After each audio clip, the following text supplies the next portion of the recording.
In a world where creatures of myth and legend exist,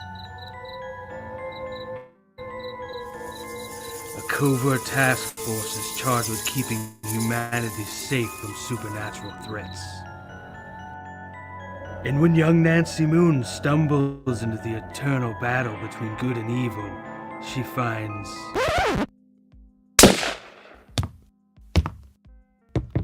Oh my god, will you shut up? What's happening? Agent Beckett here. Aren't you tired of stuff like that? Want something different? Roll the tape. Whoops. Sorry about that. That's a song I'm writing for my ex. Okay, here we go. Yeah, that's more like it. Alrighty. Welcome to the world of the mythicals. We have it all. Monsters. Magic. Government agents. He's the strong silent type. This guy. Ugh, gross, dude. Get some kind of cream or something. Lots of 90s style action. Pew pew pew. And that strong female lead alluded to earlier. Not to mention a dashing field commander with a great sense of fashion. Look at those glasses. South River Studios presents The Mythicals, Issue 1. Buy it, if you dare. Ugh, will you can it already? How'd you get free? Now beat it before I lose my cool. So what are you waiting for? Sign up today. Like right now. Sign up today on Indiegogo.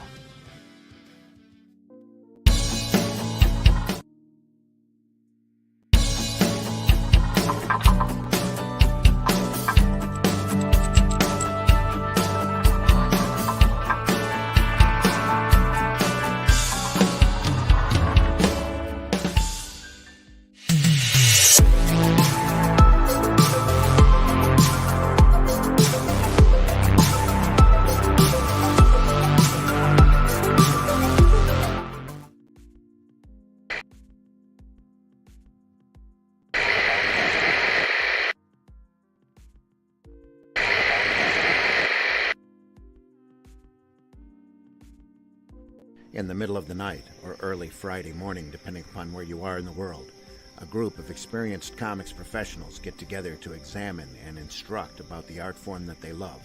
That's great comic artwork on Comics by Night, Fridays at 5 a.m. Eastern, here on the Indie Comics Network, indiecomicsnetwork.com. What was that? This is not a charade.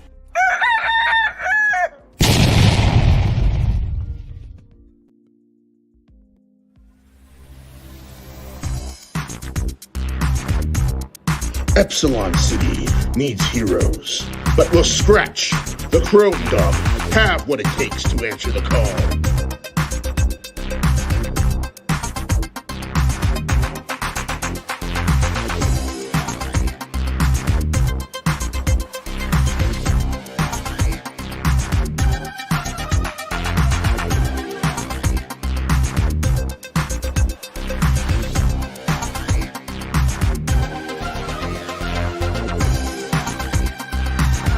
Chrome Dog, starting February 3rd on Indiegogo.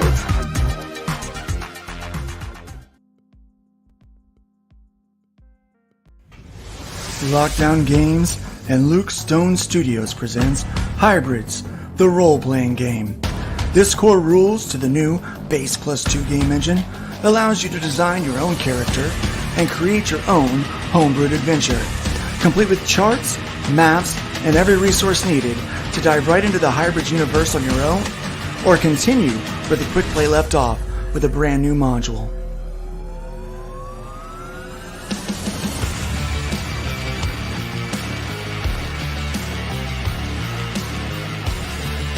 Get caught up on the series with the Killing Field trade paperback, enhanced with creator commentary and behind-the-scenes information. This special edition gives you even more value in entertainment.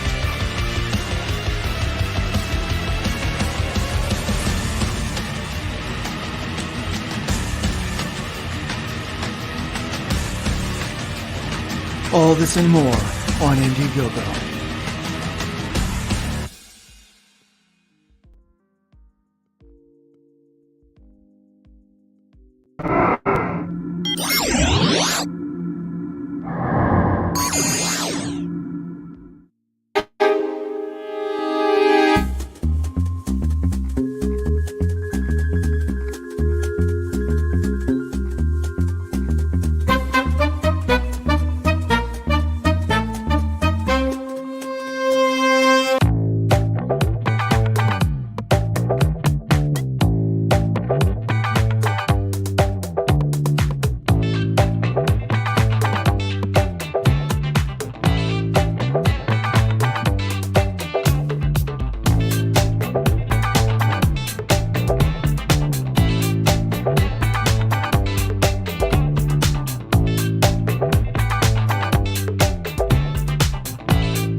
Good morning, everybody. Good morning, folks. Welcome to the Bacon Nation Takeover. We had a little longer intro than normal because I had to work on some internet issues I was having, and trying to do some last-minute flippity-floppity work around there. So hopefully the connection continues to stay stable the rest of the morning. But to be fair, I did have a whole lot running all at once. I mean, I was doing a whole lot of stuff on my end here in the studio, like crazy. But yeah, so second week here in the new place, and as you can see, I finally got my backdrop set up there. Got all those lightsabers. Yeah, got a lot of fun stuff back there. So, how's everybody's week going? Oh, going good. I'm totally not just geared for what's going to happen in about 45 minutes. I mean, that's not the whole focus of my entire week. But on the other side of things, before we let our guests go, who are far more interesting than I am usually, actually got my first set of alcohol markers. I've never alcohol markers. Bootleg Copics. Yep. Yeah. Love those things, man. That sounds like a party. It kind of is for me. That was my my Valentine's Day gift from my wife was some really nice alcohol markers because she's like, you went ooh, and you don't go ooh at the store. You're not like ooh, Yeah. But my lady got me this, so nice. I understand the feeling. So yeah, these are water markers, but yeah, it's kind of like glazing. It's neat to play with the practical stuff because whenever I play with the practical stuff, my digital stuff improves, and when I play with the digital stuff, it goes back and forth. I'm afraid I've said digital too many times, and Glenn's gonna pop up and be like, "No," and throw like, I don't know, black pudding or something at me. Some kind of British, old. I don't want to say old tea bags. Y'all take it wrong, but tea bags. Yeah, that's a. Oh, that's what she said. That's what she said. we're in front of a lot more eyes than usual, so I'm trying to be on absolute best behavior because you guys love watching me suffer. Look, here's the deal. We are simulcasting today to everybody on the network's YouTube, but they are all way more saucy than we ever will be. Well, yeah, we have a reputation to walk. It's why my craft logo is a white boot. Because you can't go walking through the mud in a white boot. You got to rise above. You got to be better than that. Well, you can. You just get dirty boots. Yeah. Exactly. It's a dirty boot, guys. But I try to be above that. So you got to keep the things to remind you not to just wallow. Because I was sitting. 2 of those eyes are mine, and I'm trying to be it. Well, Don, you're a little safer here than usual. Don Dulos. Yeah, what's up, Don? Yeah, welcome, Don. She's great people. We're gonna invite the. She goes around promoting good folks and just being awesome, as much as her health will let her, and I respect that highly. Because there aren't enough people out there trying to help others, in my humble opinion. And I came to a revelation. Somebody told me that up to 75% of the articles you see online are actually written by AI. Yeah. You know what? Sadly, that might be true. Well, here's my funny thing. You have that, right? And the comments are filled with AI chatbots that are trolling. So I realized I probably have seen at some point and not realized it, 2 AIs arguing about AI art. Oh, certainly. How? Because that means someone is paying this is where it gets funny. Somebody's paying the electric bill for AIs to argue with other AIs about AI art. They don't even need us anymore, Nick. And it's like, is there any way you could get more Plato's allegory of the cave? The shadows dancing on the wall. That 2 AIs arguing about AI art. So we went from Gundam to giant robots fighting against each other to 2 AI discussing about AI art. Dude, the future sucks. Right? Yeah. Yeah. It's like this is not the 2023 I signed up for. We've got robotic hunter-killer dogs out there with machine guns on their backs. That's a start. I mean, we're getting toward that's a start. Yeah. Come on, let's fix this, guys. Russian sound wave to come up and be like, Ravage, deploy, and the cassette flies out. I'd rather see that's what the balloons are for. Yeah, dude, I'd rather see those dogs taking care of a riot than hear 2 AI are discussing about AI art. It's just like, how they walk funny. It's like, no, we won't go. Okay. Yeah, what is the deal with the balloons? Yeah, dude, they're what the heck? ways. I think it's kind of like China is mooning the U.S. more than spying. It's more like, we can't do this to you. Look what we did, and then we finally shot one down. About not liking a physical, a platform of physical deployment, that bothers me fundamentally. Mm-hmm. That nothing like that should have been allowed to go tootling around at any point. No, not at all. Very so visible. Dude, what's that? It's like, wait, like they're getting more is it data. no, it's a balloon, and it's not ours. I almost think that they sent the ones that got shot afterwards. They sent those first, like the unknown aircraft, and nobody saw them.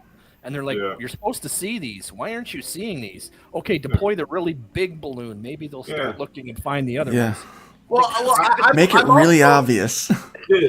As an old, I read all the UFO books and stuff as a kid. It's like balloons. Yeah. I think if you guys haven't seen the last one, the next one was saying greetings from China. Would have said like in huge red letters. We're spying on you from China. Spying on you from China. Yeah. It's so last night I decided to watch the 1966 Batman movie. Yes. I mean, days talk you about just camp and can't get rid cheese. of a bomb. Yeah, some days you just can't get rid of a bomb. Well, one of the things in there, the Riddler has these Polaris missiles that write messages in the Polaris sky. High Rider. Yeah, the Polaris High Riders. Oh, dude. And he's like, send up your Polaris, but this time make it really obvious. And none of that, like, clever trickery that you normally do. Like, make it obvious. Awesome Megadeth song. I feel like that's what they got to do. They got to start making it obvious. You know what? A canary with a machine gun, Yeah. Sure, okay. It's like, obviously, they're trying to kill Miss Kitka. What? Huh? Yeah. I really, and it sounds terrible, but I really think we have lost the ability to laugh. Right. Yeah. Like, and I love well-written, thoughtful comics and stuff. But after a while, it's like the world is serious, guys. When the world is serious and you have scary stuff, entertainment should be either zany or like musical. You know what I'm saying? Right, It's like I don't want you.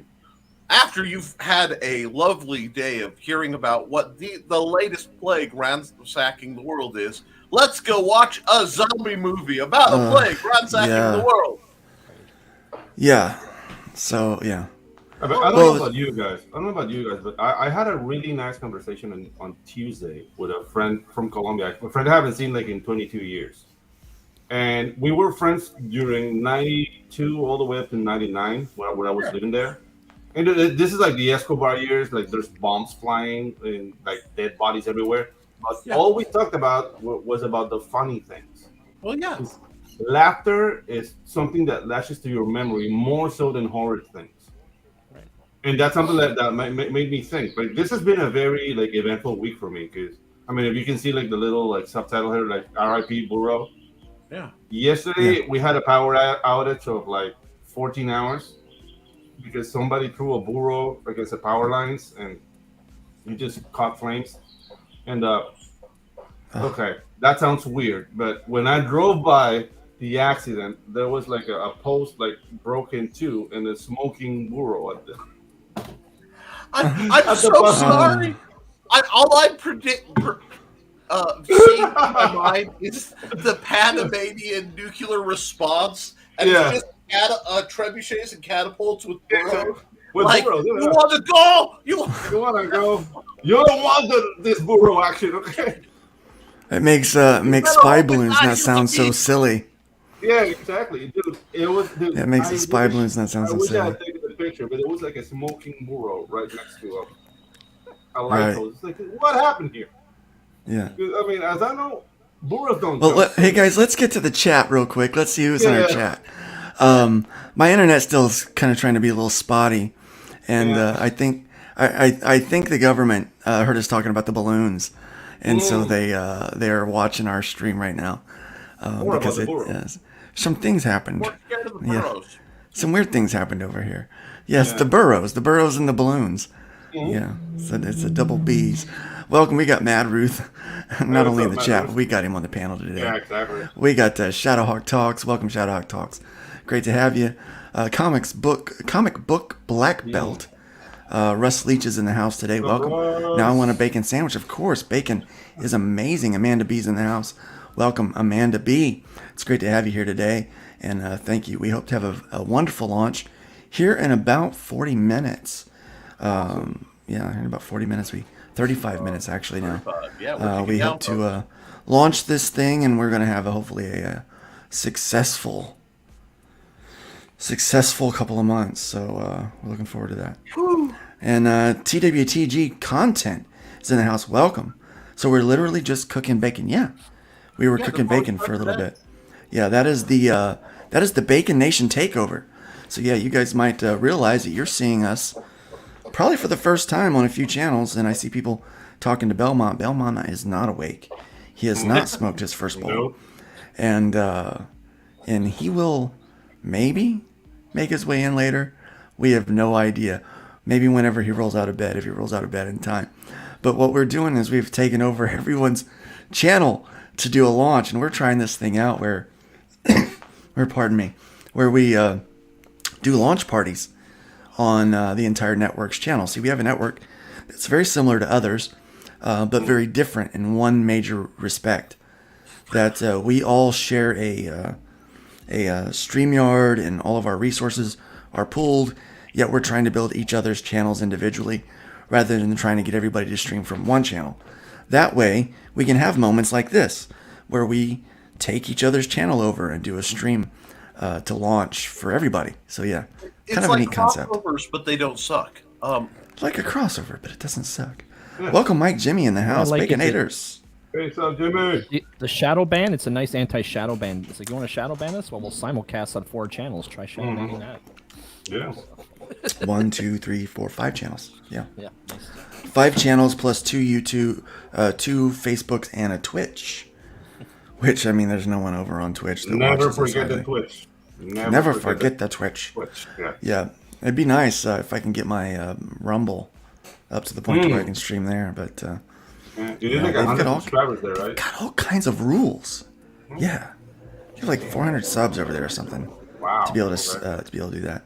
It used to be 100 before. It might be. I don't know how many it is now, but it's crazy. Welcome, good stuff. It's good to have you in the house. WTF? Are you doing awake? No. Again, Justin is not awake. For the record, Nerd Bacon does not condone illegal activities, including and not limited to the use of marijuana. In Colorado, it is not illegal.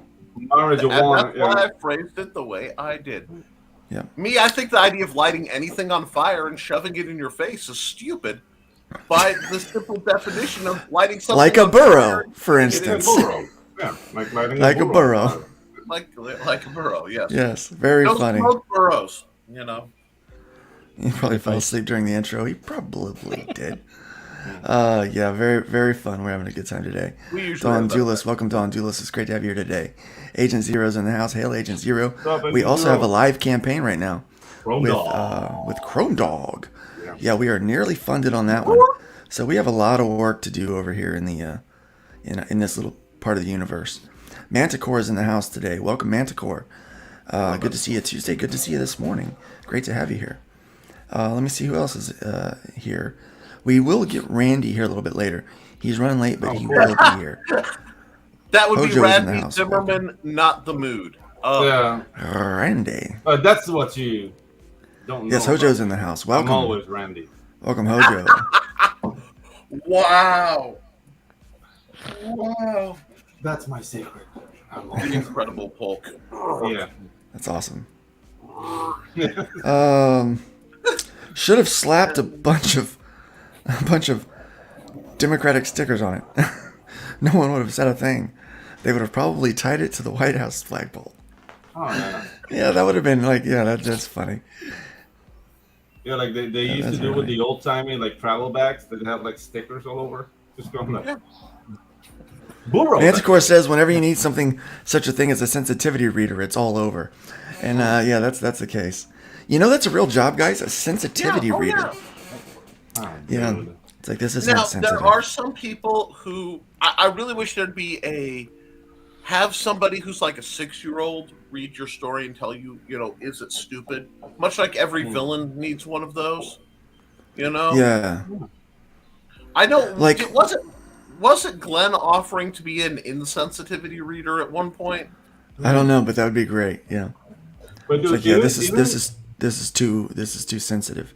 You gotta hurt some more people's feelings. I don't think labor laws would allow it, but imagine having a company of 6-year-olds calling like it is stupid enterprises. Like they read your comic and tell you like this is dumb. Yeah, if it's dumb, if it's dumb, don't make it. Well, exactly. They could. It's funny because I know there's a position in Japan that's actually translates literally to the dumb American. Nice. Oh my gosh. No, really. It's like the Oki Gaijin. And the what it is everyone in Japanese business culture is so polite. They literally they're trained not to say anything bad about their superiors. But everyone Americans who aren't trained that way would come in and go, but this is an idiotic plan and here's why. So they literally in certain companies have a position for someone whose sole job is to be that guy. I would Give thrive in that honest position. critique and Career feedback. Yeah. Yeah, dude, I would thrive in that position. Oh, so much fun. That or you'd hemorrhage out your ears. It's that guy's because job. Yeah. That's not the hero they want, but that is the hero. The hero they need. Like, Mr.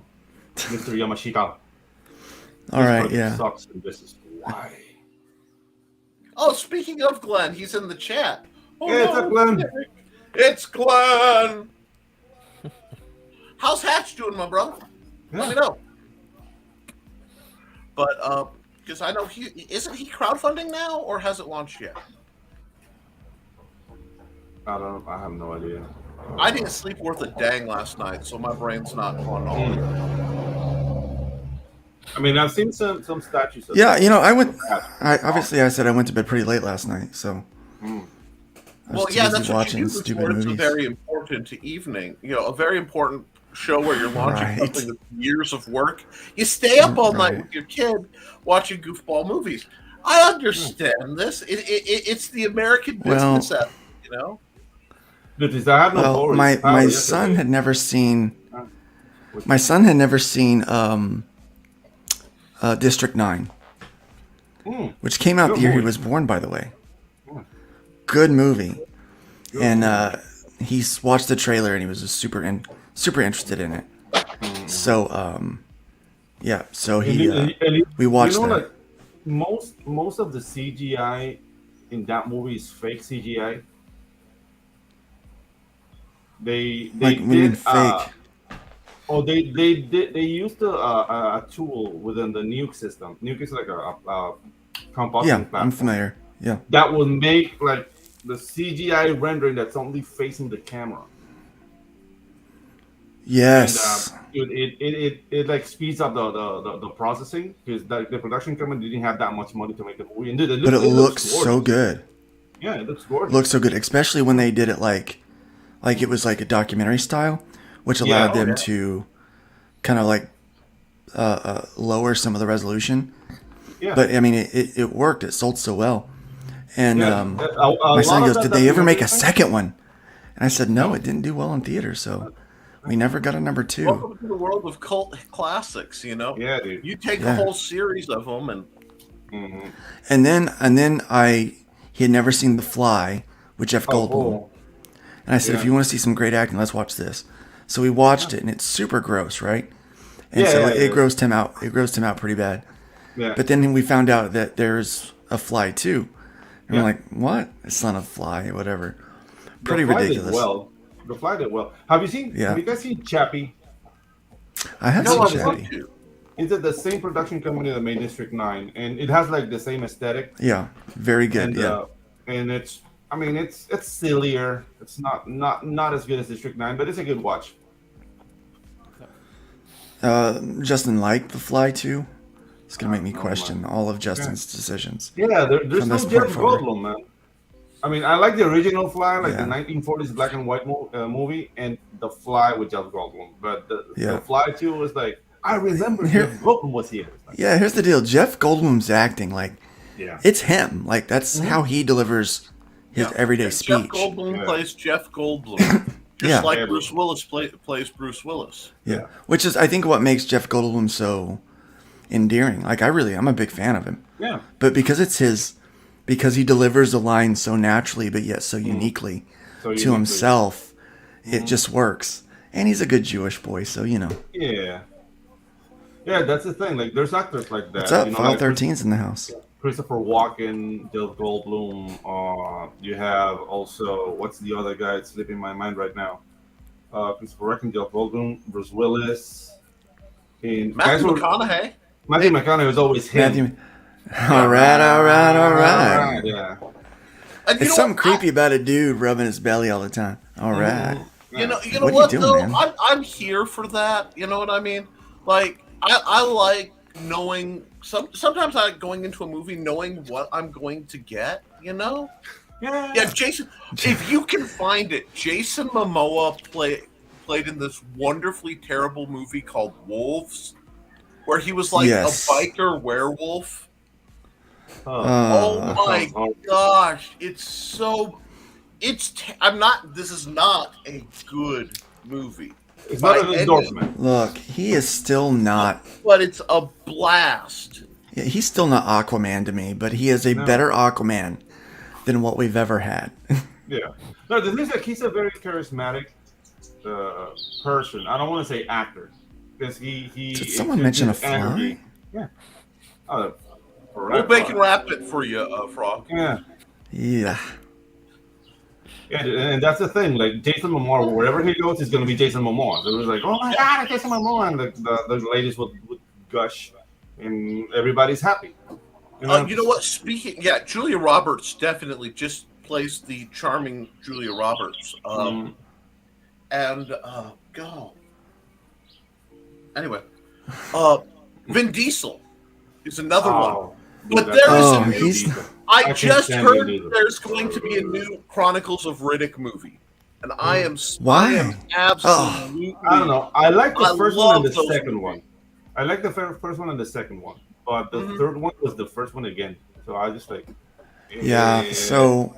Yeah, but I will watch Vin Diesel. I know myself. If I sit down and see Vin Diesel with his polished up eyeballs, being completely ruthless and dealing with a monster of some sort, while shanking dudes, I call that 2 hours well spent. You get yourself a big bowl of popcorn and you watch Vin Diesel absolutely wreck some dudes who don't understand what a lawful evil alignment is. Nick, it's about family. Nick, did you happen to have the misfortune of watching Bloodshot? No, I haven't. Yeah. With Vin Diesel. Okay, watch it and then we'll talk. You know what? We need a new type of action hero, and I propose Steve Buscemi as the next Iron Man. Yeah! Okay! I love Steve Buscemi. Yeah, okay, we talked about Michael McConaughey. Yeah. Right. Did anybody see the movie Sahara? Yeah. Yes. Okay, that's one of my favorite movies of all time, too. I love adventure movies. I can't remember what his little assistant, his partner's name was. I'll look her up, because I love that who I mean? The one who's like, hey there! Get rid of your guns. All your guns. Keep going. That guy needs an action movie so bad, just himself, because seeing more little dudes who don't look like they would be doing it. Yeah, it was Matthew McConaughey, Penelope Cruz, Steve Zahn, which is the guy who played guitar in The Wonders, and William H. Macy. Well, William H. Macy. I love Steve Zahn. He's hilarious. Yeah. Steve Zahn. He also played Phoebe's husband. Yeah, the ice skater who thought he was gay and then married a woman. Decided he wasn't gay. Yeah. He's like, but I do ice capades. I'm supposed to be gay. He came out straight, which was such a funny storyline. It was really hilarious. Yeah, but that's how you play with stereotypes. Right. The thing is, like, it's funny, but it's not really insulting because he's the one who's confused. Like, nobody else is like trying to put him. Yeah. And, so, dude, I don't know. Like, you can't do that today because, dude, they'll crucify you in a heartbeat. Okay, so they will. On Amazon Prime. Yeah, really that's the one I was talking about. It has the guy who was the second, they did the MacGyver reboot. It has him. It's one of his first movies. Wow, Frog G, that just short-circuited my mind. Anyway, as this guy who discovers he's a werewolf and tries to figure out what that means and where it's from. Barney Dredd. Yes! I would watch that right now, the Barney Dredd Adventures. Now you wait 1 second. That guy was funny. Takes out his bullet. Yeah. Man, I loved Barney. He was so funny. Those were great shows back then, like just wholesome. Well, yeah. How many of the characters were self-defamating? Like all of them. That's the point. You have to be able to laugh at yourself. I think far too many, especially in roles where there's no reason for them to take themselves seriously. I am the coolest so-and-so ever. You know what I mean? Yeah. Noah's Shark. Yeah. You know? Yeah. Go watch Noah's Shark. Yes! Oh, you have no idea how much I adore a horrific, my part of it was my wife was going through a really rough time after her parents passed. And we watched Sharknadoes. Oh, damn. And, you know, and it made her laugh. And the thing is, after everything went wrong a couple times in her life, the Sharknadoes always make her laugh. Yeah.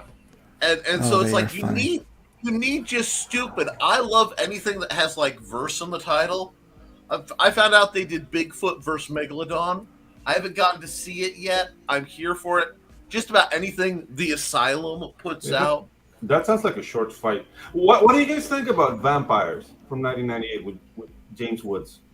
Oh, it's all right. Yes. That was an all right movie, Yeah. but there was something in the tone of James Woods' acting. He was not acting as a vampire hunter.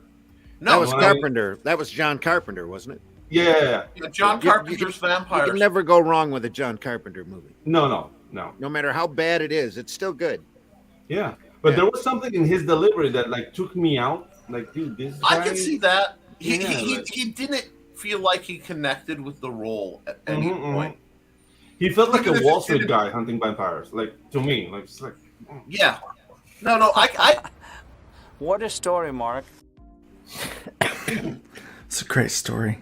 Yeah. That guy looks just like the reconstructed 9,000-year-old Greek lady.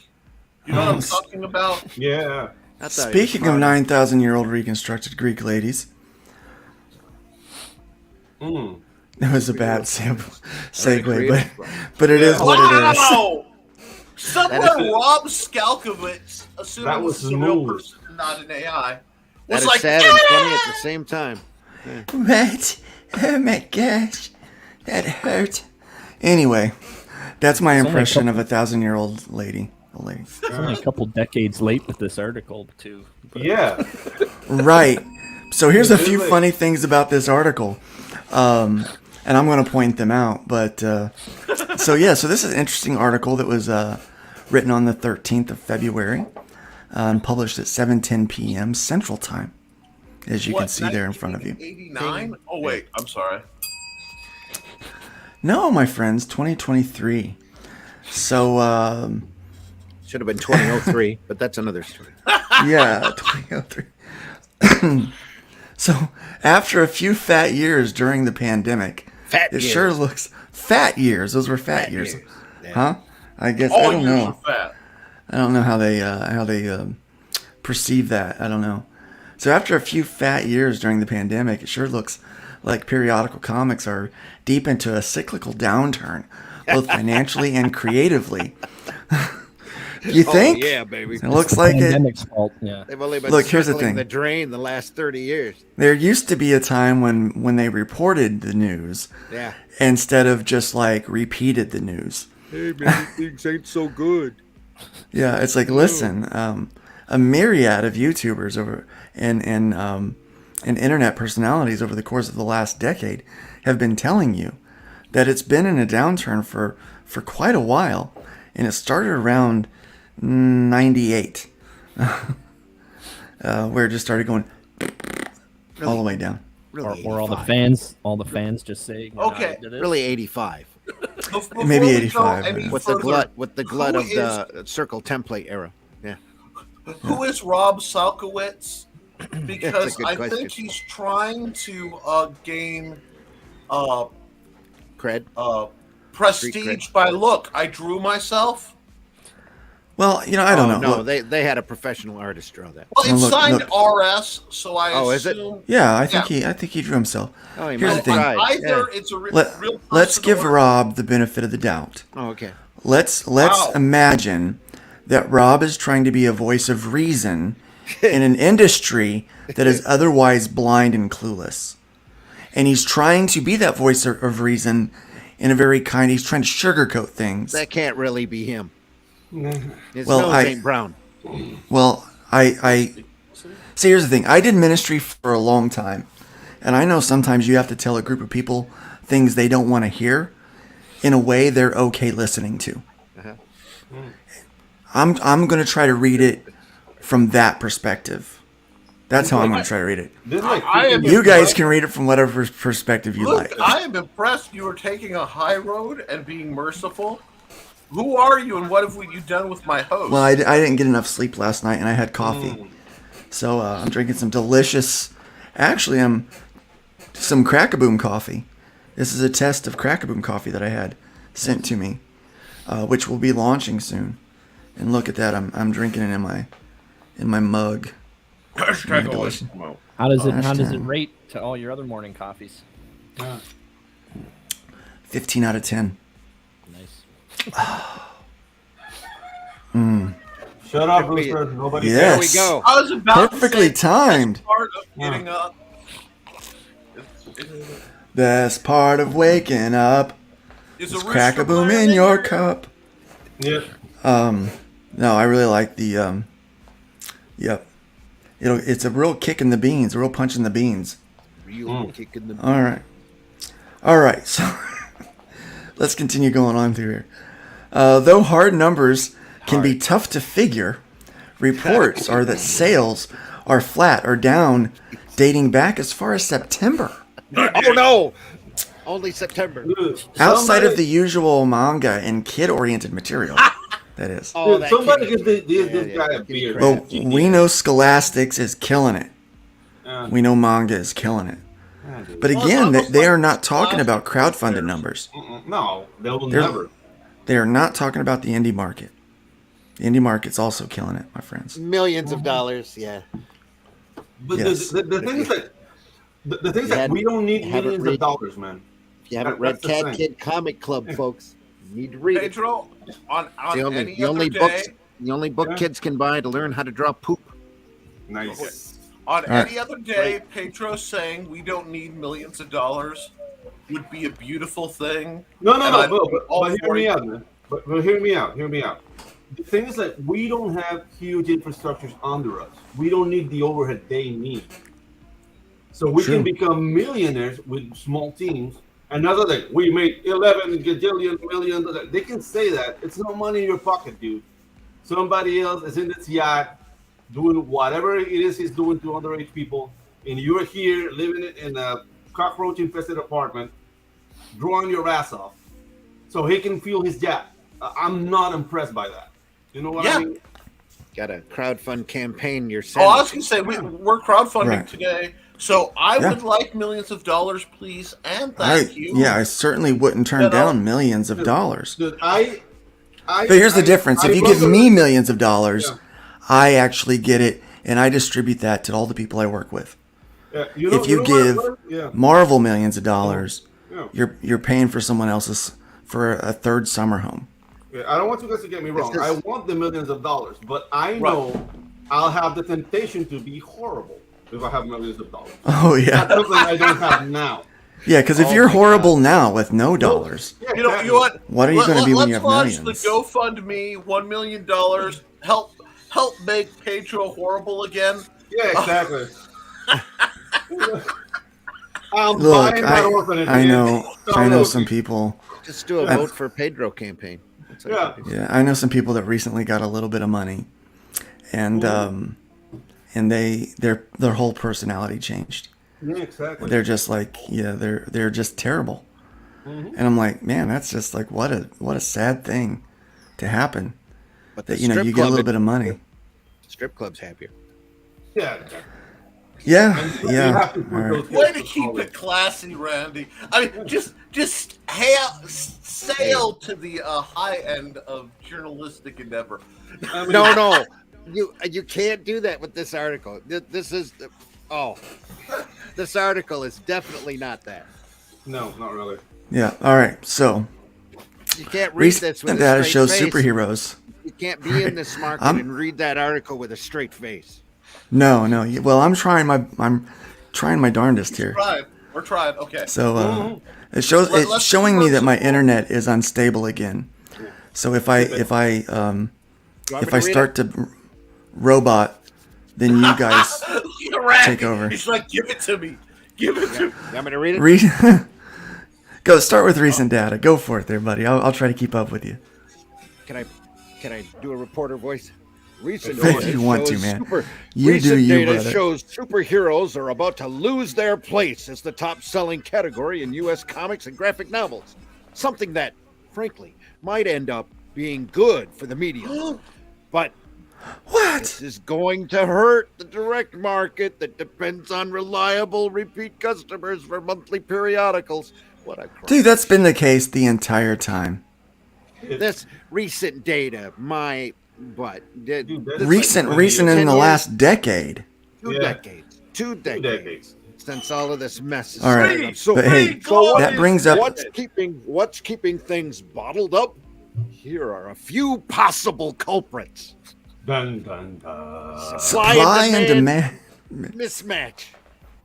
If there are too many books chasing not enough readers, the result is a market slowdown.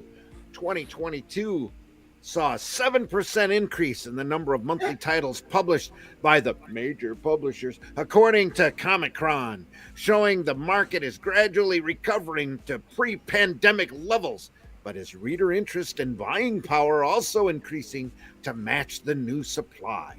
More to the point, do readers have the same money and attention, which is just what he asked up above, do readers have the same money and attention to devote to the hobby as they had when everyone was stuck inside doing Zoom meetings? Oh my God. The relaxation of public health restrictions has uncorked a lot of pent-up demand for out-of-home experiences.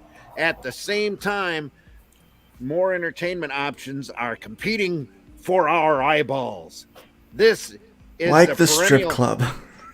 Like the strip club, absolutely. This is the perennial I snorted. With a I medium snorted. like comics. Keep diving. Consumed through the basically solitary and linear activity of reading. A related problem on the demand side is money. Lots and lots of mostly young, mostly guys that were pulling down big bucks from tech jobs are now out of work as a result of more than 200,000 layoffs in the Hey, hold on. I gotta call shenanigans because my best investments right now, where they're at, are in the tech companies. They're growing more than ever because more people now than ever realize that they do not have to go to an office to work. They can work from home. Down their overhead. Yeah, they're talking about the employees of the tech companies, and I'm more scared for Starbucks than comic books. Oh yeah. If these people are out of jobs, who's gonna eat their damn avocado toast if they can't afford it anymore? The one thing you also have to remember with the so-called raising employment numbers is they're probably now counting OnlyFans accounts as employment as well. We're 5 minutes into this article, and I'm convinced its author hasn't left the 16 blocks he lives in. Oh, wait a minute. That's real possible. Yeah. You know what? Craig doesn't say much, but when he does, these aren't the only people reading comics, but there is a pretty strong demographic correlation between this segment and the most avid readers of superhero and genre periodicals. The sales charts show bigger ticket books like Nightwing number 100, $6.99, and various Batman One Bad Day books, $7.99, capturing a larger dollar share of the market. See top 50 because they cost more. Yeah, exactly. Yes. He puts the price tag there, and he doesn't. They're still selling 100 books. Yeah, they just cost more. That's the solution, folks. We just need more Batman titles. Why hasn't DC thought of more Batman titles? And more expensive. This is from ICV2. Yeah. This is the website that goes out that's aimed primarily at retailers. Yeah. The retailers are the true customer here, not the reader. Right. Thus, it's the retailers that have been, for lack of a goofier term, hornswoggled into buying multiple copies of Nightwing 100 and Batman One Bad Day books in order to in the prayers that they can sell to their customers in order to afford their freaking light bill. That's what this is all about. Oh man! That's why they're doing these special event books. Everything since the direct market sprung up, especially since Diamond became the exclusive distributor for comics, especially Marvel and DC, has been geared to sell to the retailer. It's the retailer's responsibility to try to sell to readers. That's why we've got such a big speculator market running out there. That's why we get so many variant covers. That's why CBC has a 6-month waiting period or so in order to get your book slab, because the readers ain't reading. And not these books. Because if they were, they'd be screaming more like we do on the net. Anyway. The readers ain't reading, the writers ain't writing. I'm sorry. The drawers sorry, ain't I'm not drawing. Sorry, not as pretty as Piper. Sorry, Piper, guys. let herself go. Yeah, we're streaming to Piper's channel right now. Stale creative process.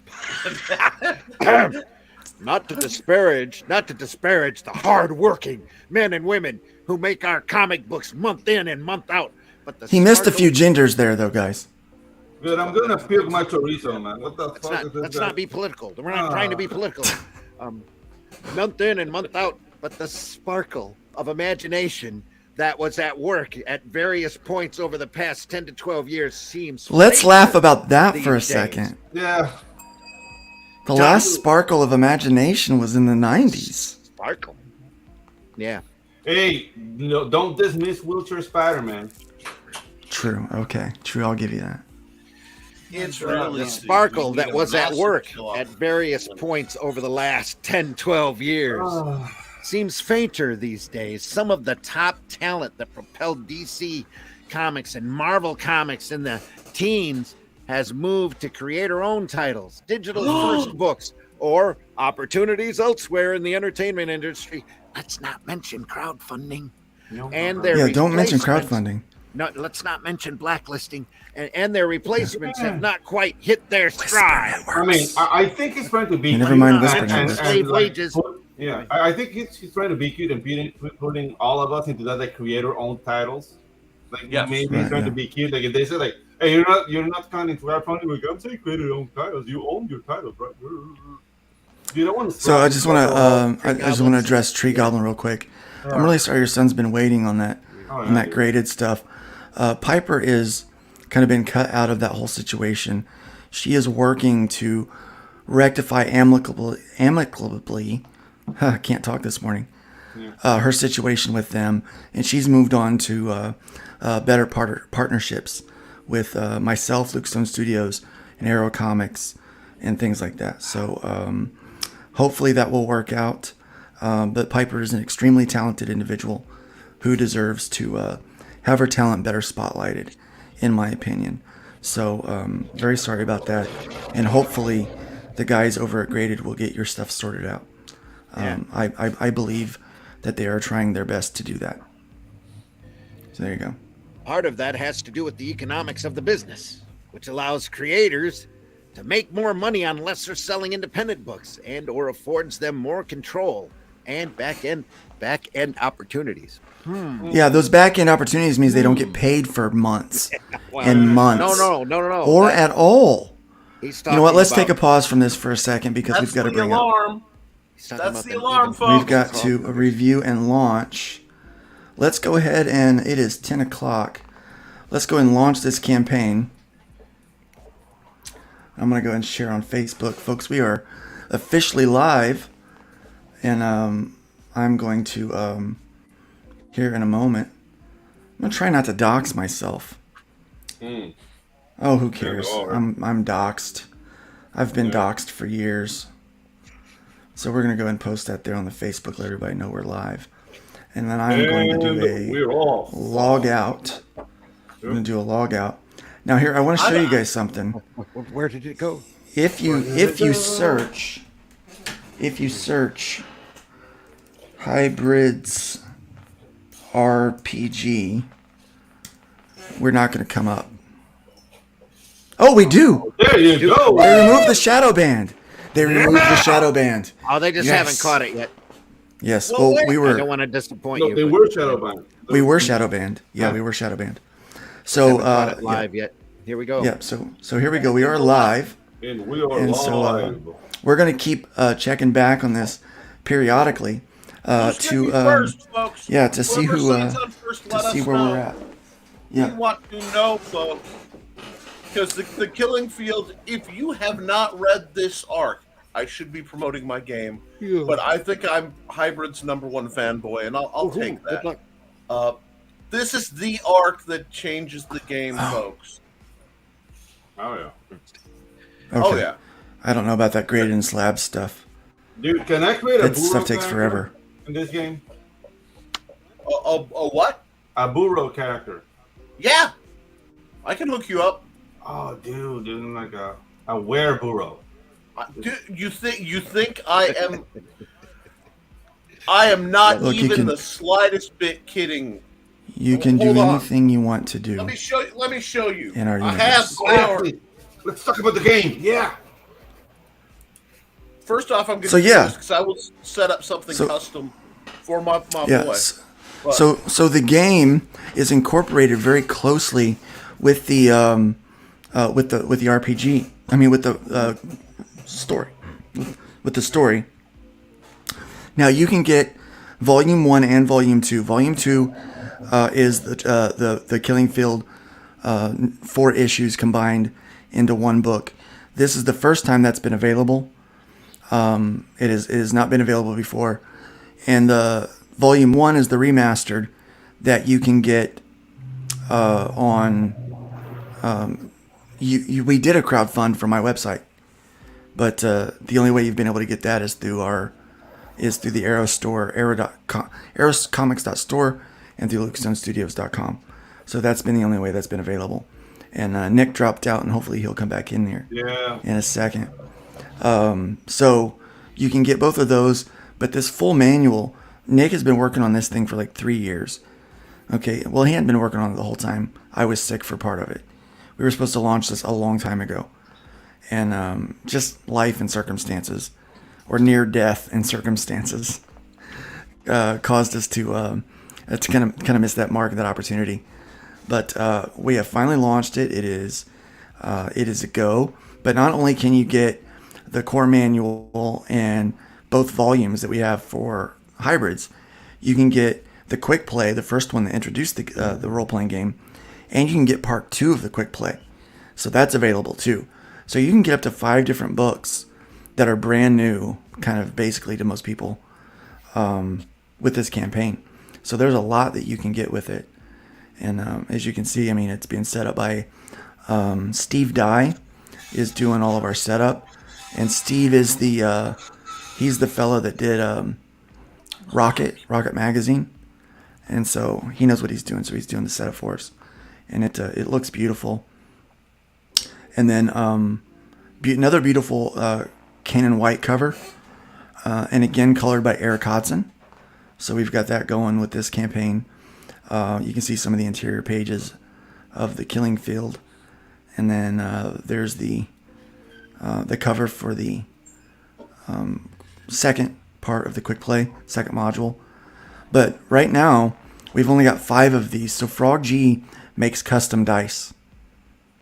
And so I had 5 sets of dice commissioned. Oh, nice. And I was at a convention recently, the last one I did in November here in Indianapolis.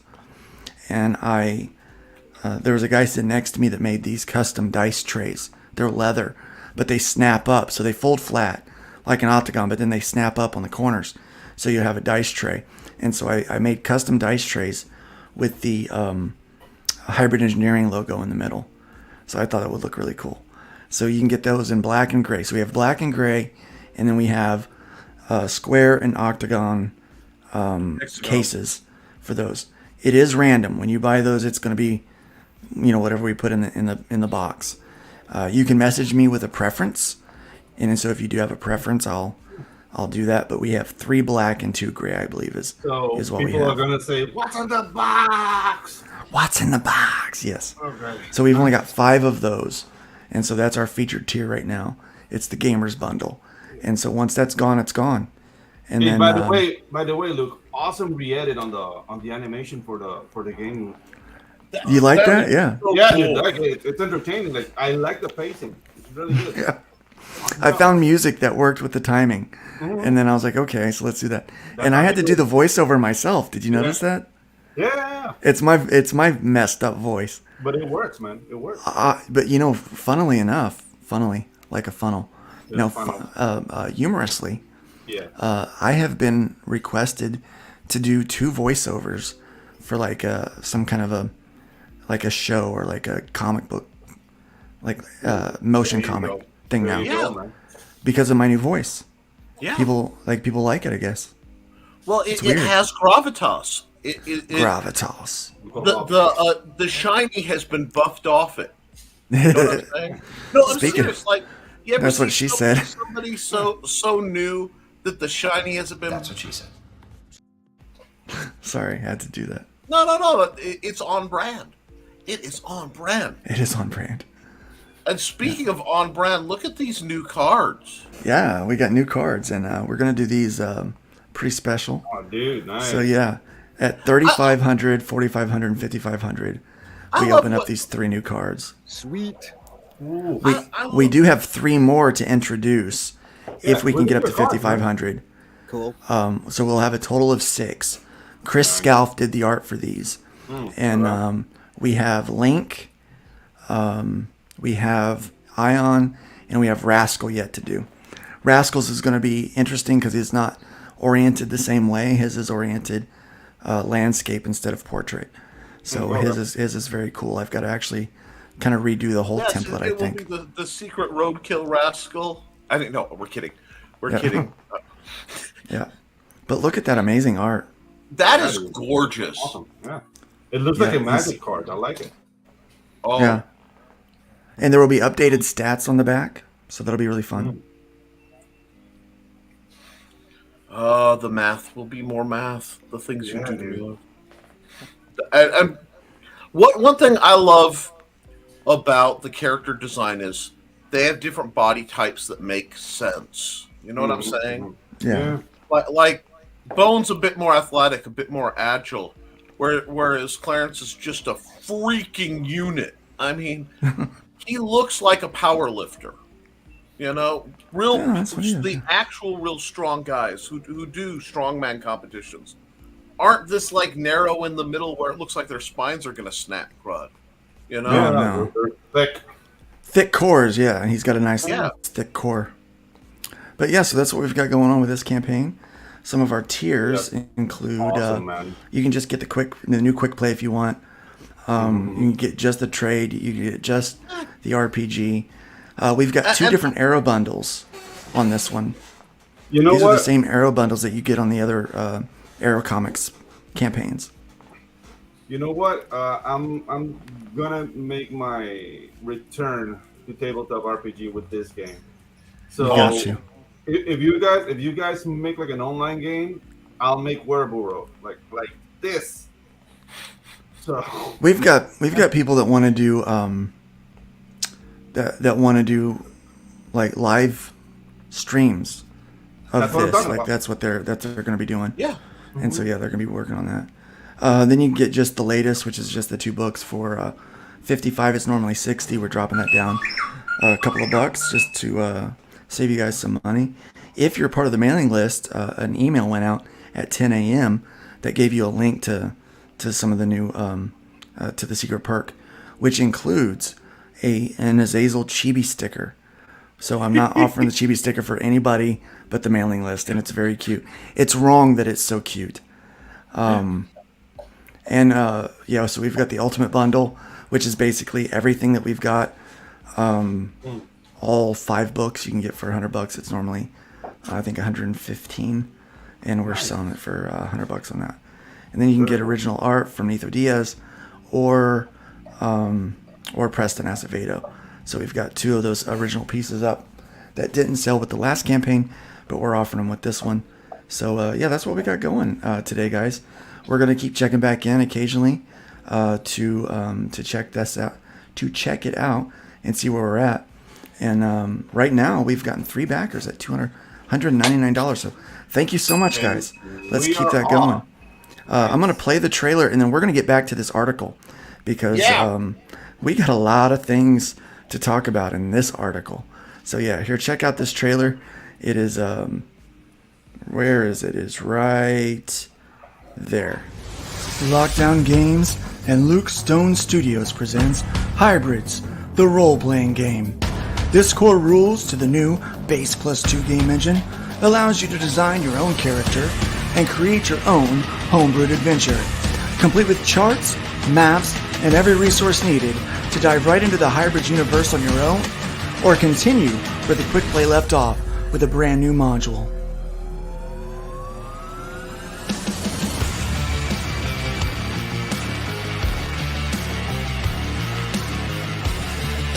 Get caught up on the series with the Killing Field trade paperback, enhanced with creator commentary and behind-the-scenes information. This special edition gives you even more value in entertainment.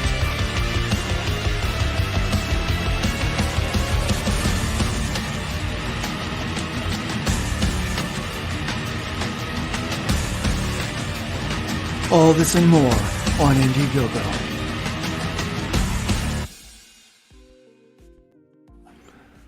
And that is how you recut an animation. Yeah, dude, it works. It works, man. Yeah, that music is so much fun. I actually have to. I have a license for it, and I have to keep putting the license in on my YouTube videos because so I have to share that license with everybody that goes and plays that trailer for me. But that's cool, man. But it's a lot of fun. It was fun doing it. Everyone. I love doing trailers. Dude, editing is so much fun. Especially when you have the right soundtrack, you're composing basically. So if you're a musician, it comes very natural. Like I've noticed that. Yeah, and recutting that animation was just so easy. You did such a good job, Pedro. Oh, thank you, man. This is why Pedro needs money. I watched that. Make him a millionaire. And it hit like the peak 90s animation era. I'm just going to say it. It hit like that. That time between Batman the animated series and X-Men, the only animated X-Men that matters, let's be honest, I promise, guys, I won't be horrible. Make me a millionaire. Well, here's the thing. My next goal, like my next project, is to take each issue of Hybrids and have get voice actors and do the soundtrack and turn it into a first like a soundtrack that then Pedro can do the similar animation to over that, so that he can kind of do all the scenes and edit my art the way he did. It's just, it's beautiful. I love it. You can't lose with it.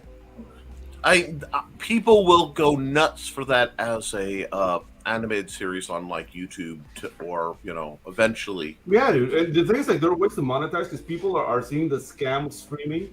So, dude, once you get like 12 episodes, you can make like a Blu-ray or a DVD, sell that. People are willing to get collections again. Like, dude, I showed a nephew of mine like my collection of DVDs. I was like in Panama City a couple of days back. He was like, look at this wall, son. Like,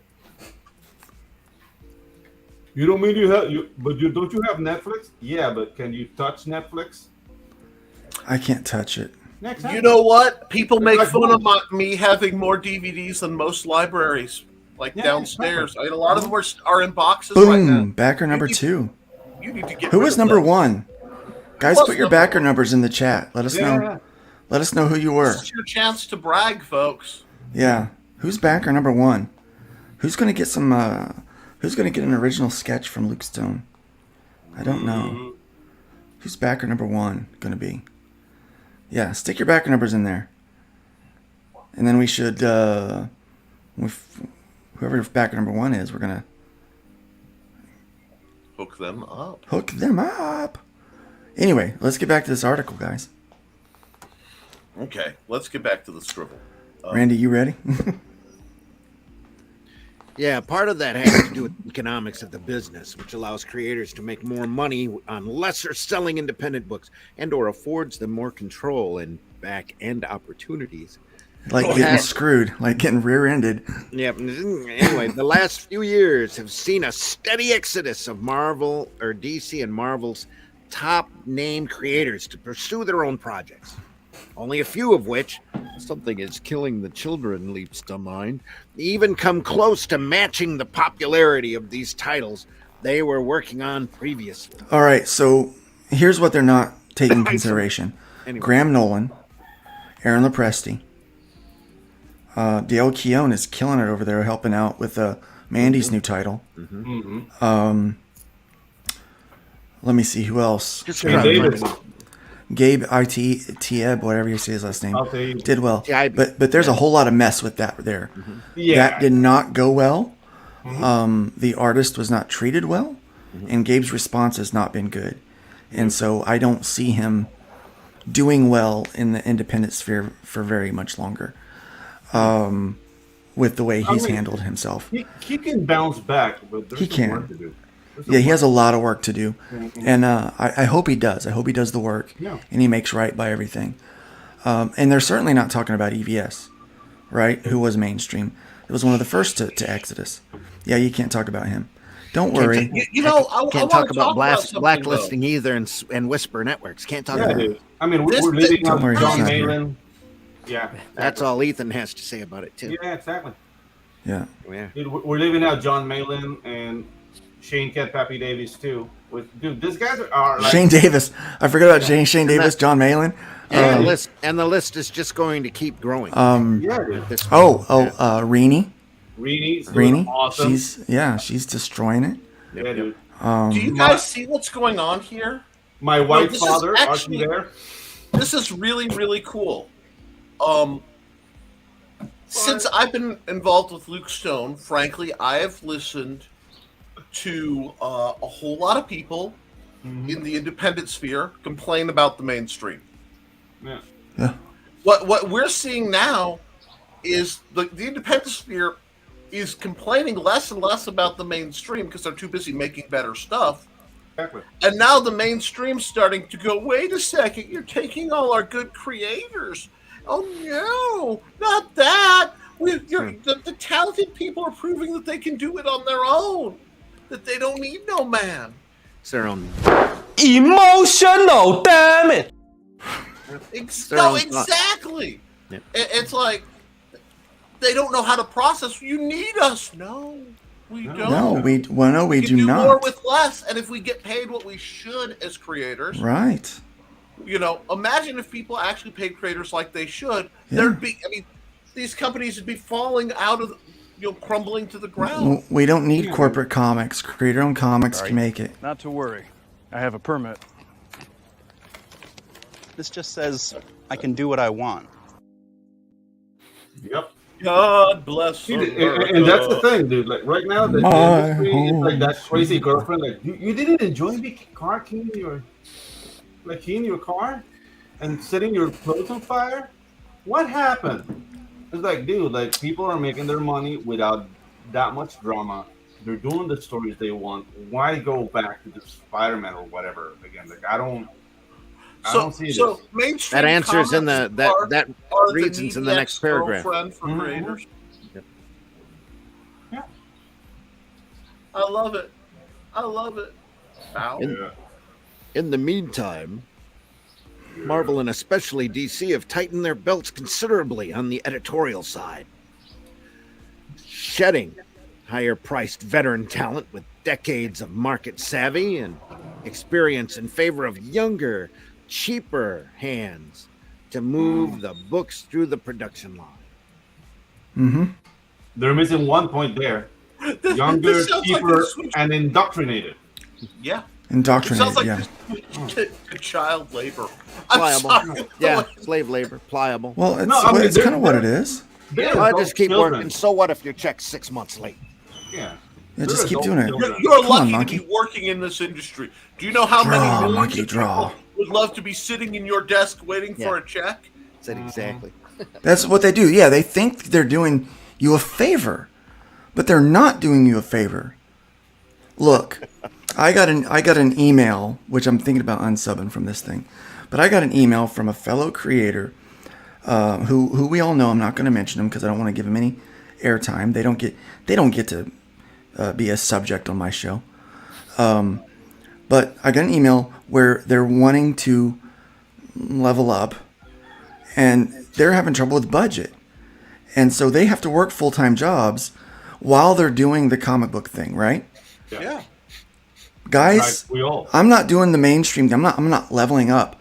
Y'all know what my full-time job is, right? It's this right here. Yeah. I stream, I draw, I sell my books. I'm drawing for other people. I'm able to help other people realize their dreams while making great stories, and I'm doing it for a living. I am making more working here. Like, we decided I wasn't going to look for a job when we moved to Indiana, because I'm making more here than I would be at most mid-level jobs that I could get in a small town.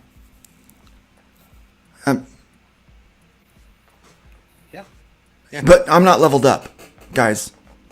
Guys, that's not leveling up. Come on. And what's really funny, if you bother to take a look at history, comics history, the 80s, the 90s, the 2000s, all of us independent creators, the people that were working for ourselves, all had jobs. We all had jobs. We were doing our own stuff, and we all had jobs. We paid the bills with that outside job, and we did comics. And you can consider it a hobby or whatever. We never pulled down any serious money. And these companies that are out there now, especially the ones that you see in previews in the green section, right, are pulling down numbers incredibly smaller than the numbers that we were pulling down as independent creators back in the 80s and 90s. So, hey, if you like your job and you think you're leveling, or you like your regular employment and you think you're leveling up and you're working for these other companies, you might not be leveling up at all.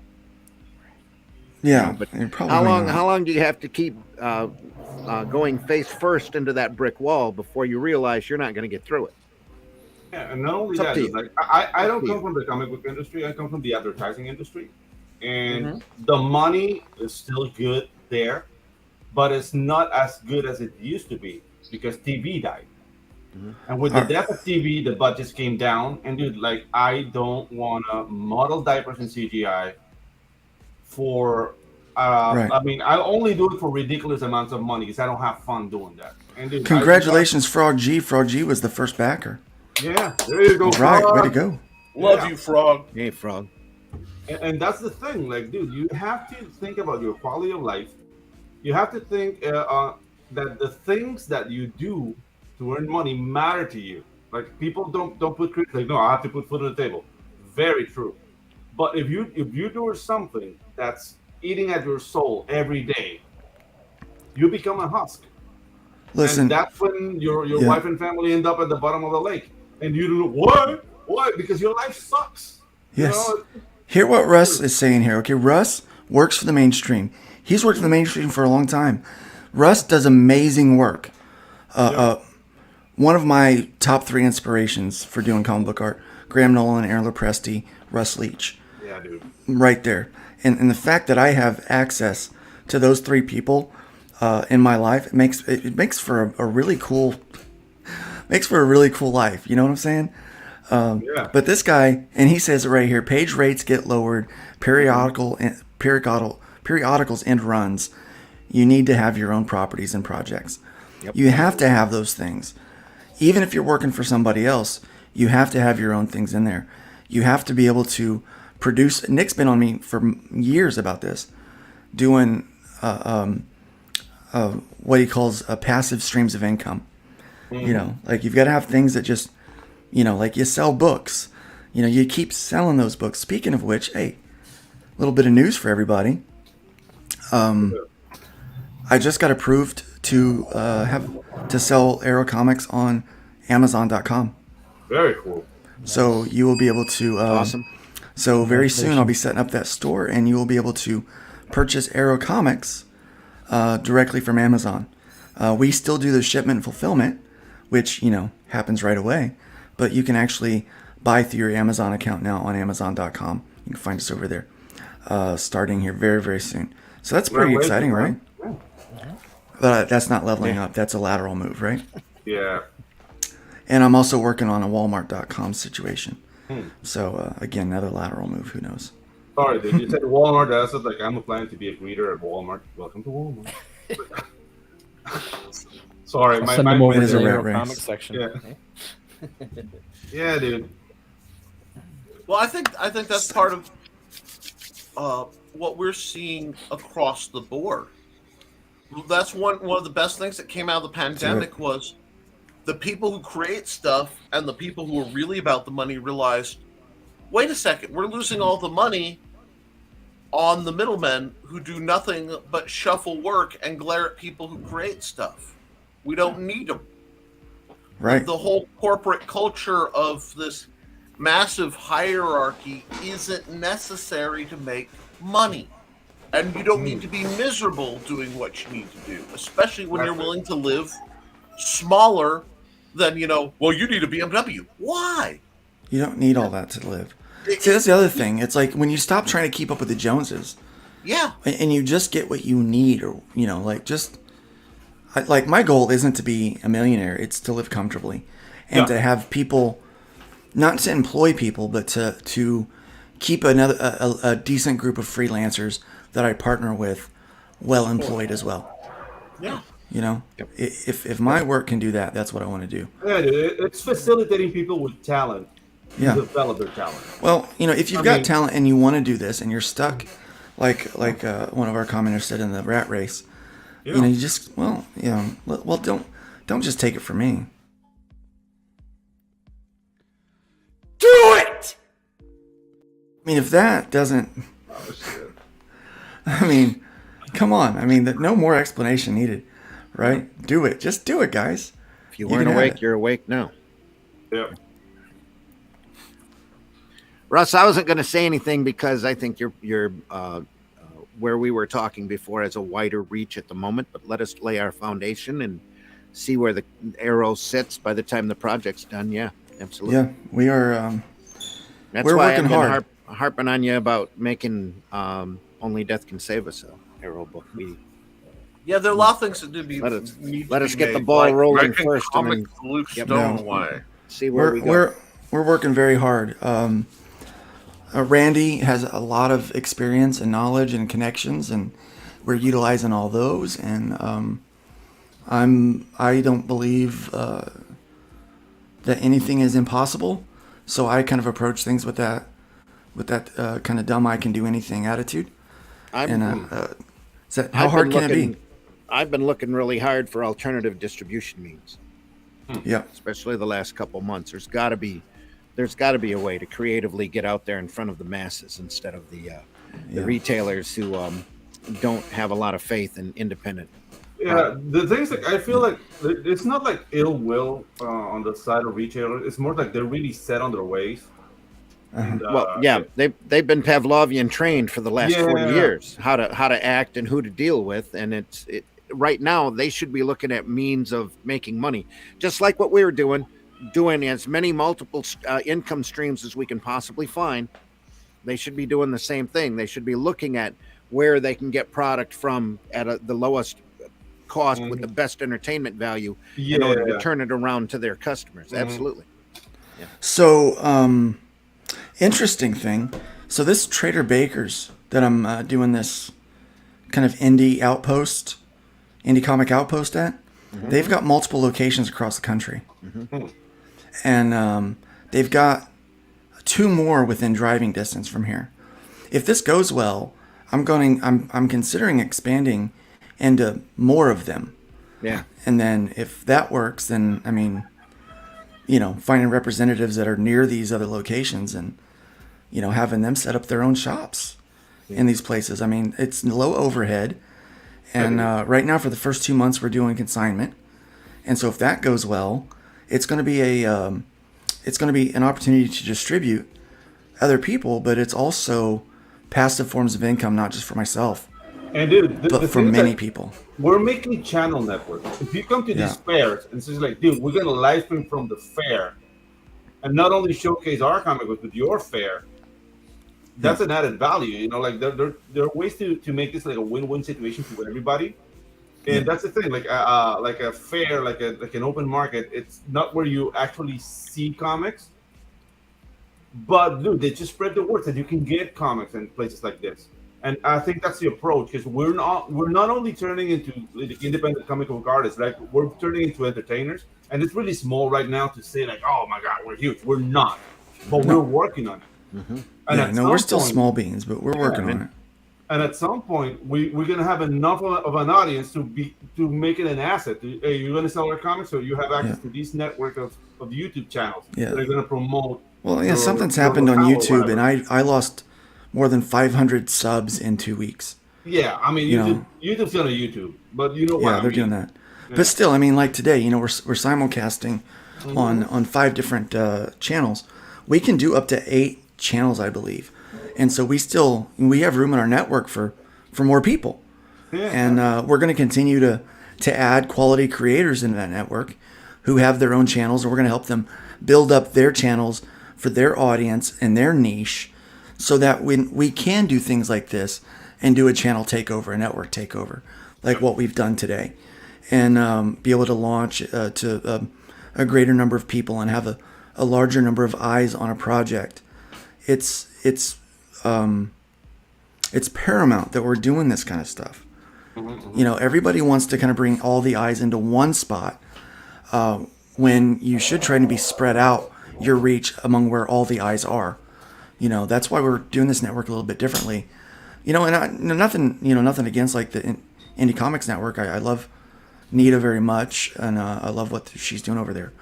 But I think having everybody's, having one channel that has all of the different content, it can get muddled, and you're still only going to reach your eyes, But here today, you've got my channel subs, and you've got Will's channel subs, and you've got Belmont and Bunny and Piper's channel subs, all seeing this today and able to experience Nerd Bacon a little bit this morning in the panel, a little bit, and to be able to see this campaign that Nick and I have been working really hard on for a long time. Now, this campaign was supposed to go out on Fund My Comic, but that platform's just not ready yet. It's just not quite there yet. And hopefully it will be soon. And when we do, we're going to launch this over there as well. But we're not just launching on Indiegogo. As soon as our Indiegogo is done, we're going to try this over on foundgames.com, which is another crowdfunding resource. And so we're going to, once we've done, and we're going to try to, bring all of our, the trade paperback won't be over there. Just the game files will. Just the game books will. But yeah, so we're going to try all these different things out. And well, you know what? I think what we should really consider with that is if they allow tiers on that site to put the trade paperback as an add-on tier, the way the game is responded to in, there's no reason to not. You're just inverting the focus, but there's no reason to take the focus off. Especially since it's, come on. Hybrids is one of the best superhero titles out there.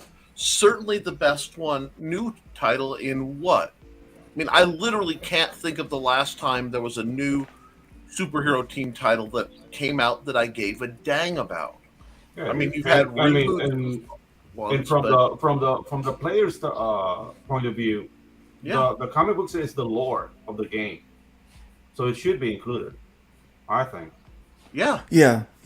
So, but I don't know what they allow over there. So, that's true too. So if they allow me to include those, I will. This is optimal, but we may need to consider having you set up a sort of a, I don't want to say an issue 0, but a hybrid so far, one shot that just, a recap. Because if you did that, set it as a digital for people coming in, because you're starting to get enough depth in the lore with as many issues as you have out, that you need to start thinking about how to onboard people in the middle of it. So having a recap kind of thing might just pull. Yeah, Hojo's got a book coming out in a week. It's gonna be great. The Mythicals. The Mythicals. We're definitely looking forward to that one. It's gonna be a lot of fun. You know what? Oh god, it sounds stupid. Randy, not to put you on the spot, but I think he'd be a great Arrow candidate. I think Hojo asked me in the past. Yeah, I can't help but agree. Yeah, I think he'd be a great candidate. We need to talk, Hojo. Yeah. Sorry, we've got the Mermaid coming out. Yes. Can we talk about Arrow 3G? Do we not?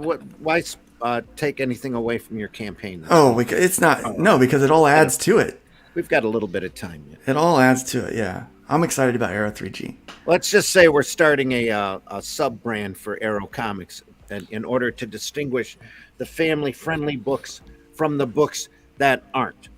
We'll just say the books that aren't. Guns, girls, and gore. So basically, and Arrow, if you're familiar with Arrow's history, every incarnation of Arrow Comics has had a really great, gory zombie book, and that might not set up very well up against HeroBot Zero. No, not really. No, I do we want to make that distinction between the two, but we don't. We want to entertain people the best way that we know how, with it as great a quality as we can, and that's why we're starting the 3G brand. Nice. Yeah. It's gonna be fun. I'm really looking forward to it. Very easily as distinguishable. A parent, I don't believe in censorship, but having something where you go, okay, DC was one thing, Vertigo was something else entirely. Being able to go here, bam, bam, Arrow, it's all ages, it's safe. But that's back in the 80s, DC was seriously discussing putting like movie type ratings on their books. Yeah. And Frank Miller raised a big stink about it, and they shot it down. And then eventually they started Vertigo. But to me, that's not censorship. Because basically, you're letting parents know this book is about this. Yeah, it's not like they can. That's exactly right. It's providing information. Yep. Yeah, exactly. Okay, you guys brought up. I'm going to bring this up for a second. This art form needs to encompass every. I thought we were going to every genre, every type of comic needs to be out there and shown. In order to amass a large enough audience to realize this art form is for everyone. Right. But things like this don't need to be on DC. They need to be on Vertigo. Yeah. They don't even need to be on Vertigo. They need to be on a more adult. On Hustler. Yeah. Probably this. A X. This title is a lesbian self-insert fantasy fanfic, is what it is, and it's published under DC. And it's but my problem with it is the style is a little more cartoony, so it lends more to what kids would be interested in. Is this under the Harley Quinn numbering? I believe it's under. Because if it is, that's kind of a hardcore switcheroo there. It really is. It's very hardcore, especially considering how many young women are into Harley Quinn. Yeah. Yeah, you've got all of a sudden you've got three women making out. Adventures. Yeah, you've got 3 women making out with a 4th wanting to join. This is, to me, as a Christian parent, if I saw that art style, number one, I would think, oh, that's gonna be fine for my kid. Yeah, exactly. But I don't want my kid reading this. See, I will say this: being an old school anime fan from the era of you didn't know what you were getting. But, you grabbed whatever anime was available. Oh, my God. You would run a whole gambit of O to O. So it did reset my tolerances a little bit. But I think that, in part, is just bait. And I said that in the chat, and I think it deserves to be said. A lot of these one-panel things are literally set up to get people like us waving around and shaking our arms in the air and talking about it, because if they didn't do stuff like it, we wouldn't waste our time. And every nanosecond that we use prattling about what these guys are doing is stuff that we're not advertising our stuff. We're not making new stuff. It is a time suck. It is a trap. It is To tie on that too, Amen with to that. knowing it's bait, they also put it in dream sequences or alternate. It's not actually the actual timeline. They're just because they can't actually condone whatever it was. Right. So that's what annoys me almost more. If they had the cojones to say, yes, this character is canon going to be this way. This is what they're about, and move on with it. And treat it, if you're going to treat it like it's normal, treat it like it's normal. And then you ignore it. Then you just go, it's as normal as anybody else having a public display of affection. And let's go back to the next frame. Quick note. What they're doing is they're fetishizing. I love when Americans use the word cojones. Cojones. Yeah, 'cause you use it better than we do. Like, we don't use cojones that much. You should use it more. I mean, it's a beautiful word. It's a great word, and it's just frogs gay. Yeah, exactly. But shock value marketing. Down here. Yeah, and that's all it is. It's just shock value, and the thing is, it gets us. Yeah. So instead, if you wanna hurt them, if you are offended by that, you have two options. You could be the mature person and just keep scrolling, which no one on Twitter is physically capable of doing, or you can lash out. Now, the best way to lash out is twofold. You boycott it, and then you buy something else that's competing, like, say, independent comics. Oh. Because, frankly, if you're opposed to that sort of thing, cool, go buy independent comics. If you're into that sort of thing, I'm opposed to the low quality of it. I mean, if you're going to do something, do it right or don't do it at all. Mm-hmm. That's why I know that sounds terrible, but this will we, won't we kind of pussyfooting around. That way they can say it didn't happen, or, well, it was just a dream sequence, so it's not canon. Either put your money down on the table or walk away, but don't play with somebody else's dice. You know what I mean?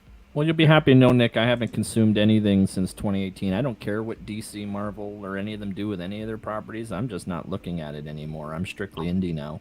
So I bought very cool. I bought Strictly one indie. title and I bought one Marvel title because I said I would, because I've been talking. I'm like, if they want to do female representation in comics, instead of taking the mantle from other people and giving it, they need to take the well-written characters they've neglected and do something with it. And then I would support it. And because I said that, I saw the Silver Sable #1, and I did buy that because it was literally a trial. I'm like, hey, if you're going to do it right, I will reward you. That's how I believe in treating things. Yeah, dude. But that's the thing. Like, there's a fine line between sexy and outright sex, and we have crossed that line years ago. And I'm not a prude or whatever, but dude, I don't look into comics to get aroused. That's why I know flesh and blood women that will say no to me every time I do an advance. I'm happy with that. I don't need to you know open what, a Blue comic book. Teddy? I'm not even kidding. Yeah, That's what annoys me. It almost annoys me worse. Not that they're willing to do it, but they're only willing to imply, look how edgy we are. Look, exactly. because, We're so horny. That's easier than actually doing it, because if you did it, you'd have to deal with the responsibility of doing it. Mm-hmm. You know, and there are a lot of very, very. If there was a period where they, I know people hate Top Cow around these parts because of their business history, but there was a period where they talked about trying to take Witchblade from bondage sexy to Bond girl sexy. Okay. Yeah. And there was actually there's this period where really great conversation was done on how you handle allure and attractiveness and sexuality in comics, and it was done in a mature way where they were actually, how are we doing this? That's so much better than, oh my god, girls are kissing. Yeah, dude. Here's the thing, okay? Girls are kissing. No. So, I mean, we all have become like the Gothamites. You know, think about somebody who lives in Gotham City. How are you going to impress or shock somebody who grew up in Gotham City. I mean, think about it. Like last week, aliens invaded. You know, yesterday my job got blown up by the Joker. You know, I was mugged by Harlequin and Poison Ivy on the way to get a hamburger. You know, what are you going to do to impress me? I'm sorry. I've just become jaded. Yeah, dude. It's like, write a better story.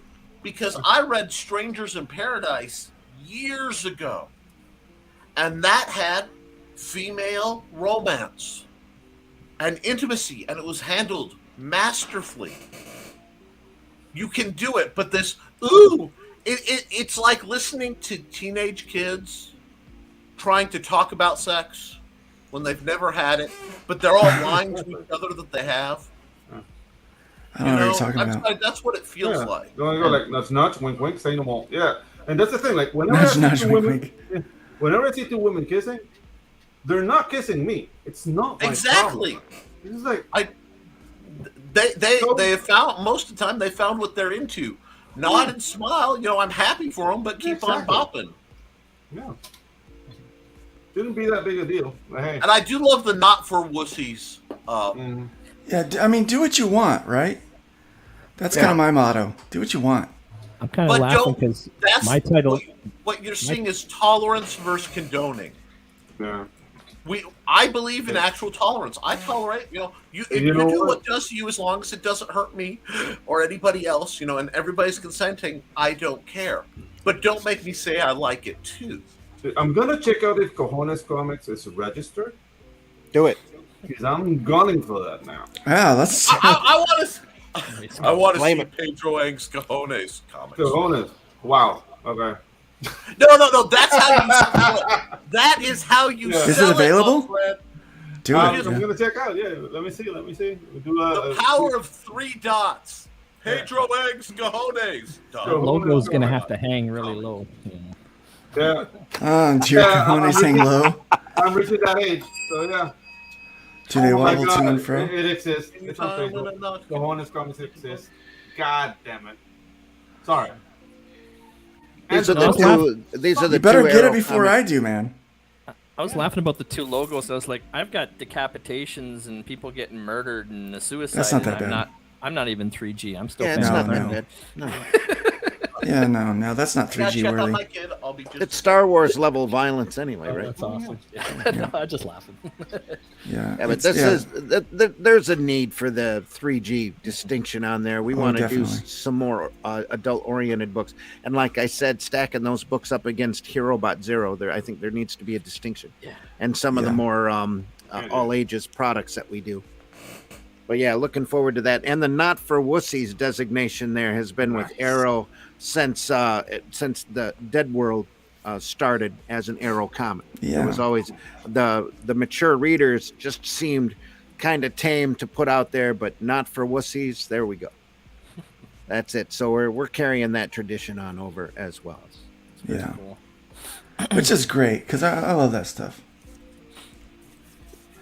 So we got a lot of stuff planned for that. There's a lot of things I want to do personally with it. And I've always wanted to do all sorts of different types of sequential art. So, yeah.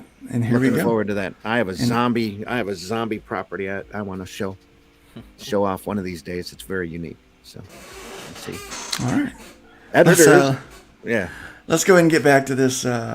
So this just gets funnier the farther down you go on the article. It does, guys. It really does. Because this guy is so rose-colored glasses all over, on the market. This guy, anyway. Back to the article. Editors with the trained eye to spot potential breakout hits and talent and the industry heft to get away with it if they swing and miss once in a while are now plying their trade at companies with less market presence where their skills have less market impact or have moved on from the industry altogether. The conservative protect the brand mentality at work in DC and Marvel. Sorry, I can't read that with a straight face. Is that conservative at all? That says conservative protect the brand mentality, which has been gone from Marvel and DC for like 2 decades now. This is clearly producing diminishing returns by going for singles and doubles rather than swinging for the fences once in a while. Media They're protecting the brand. Hold on. That's what protecting the brand looks like?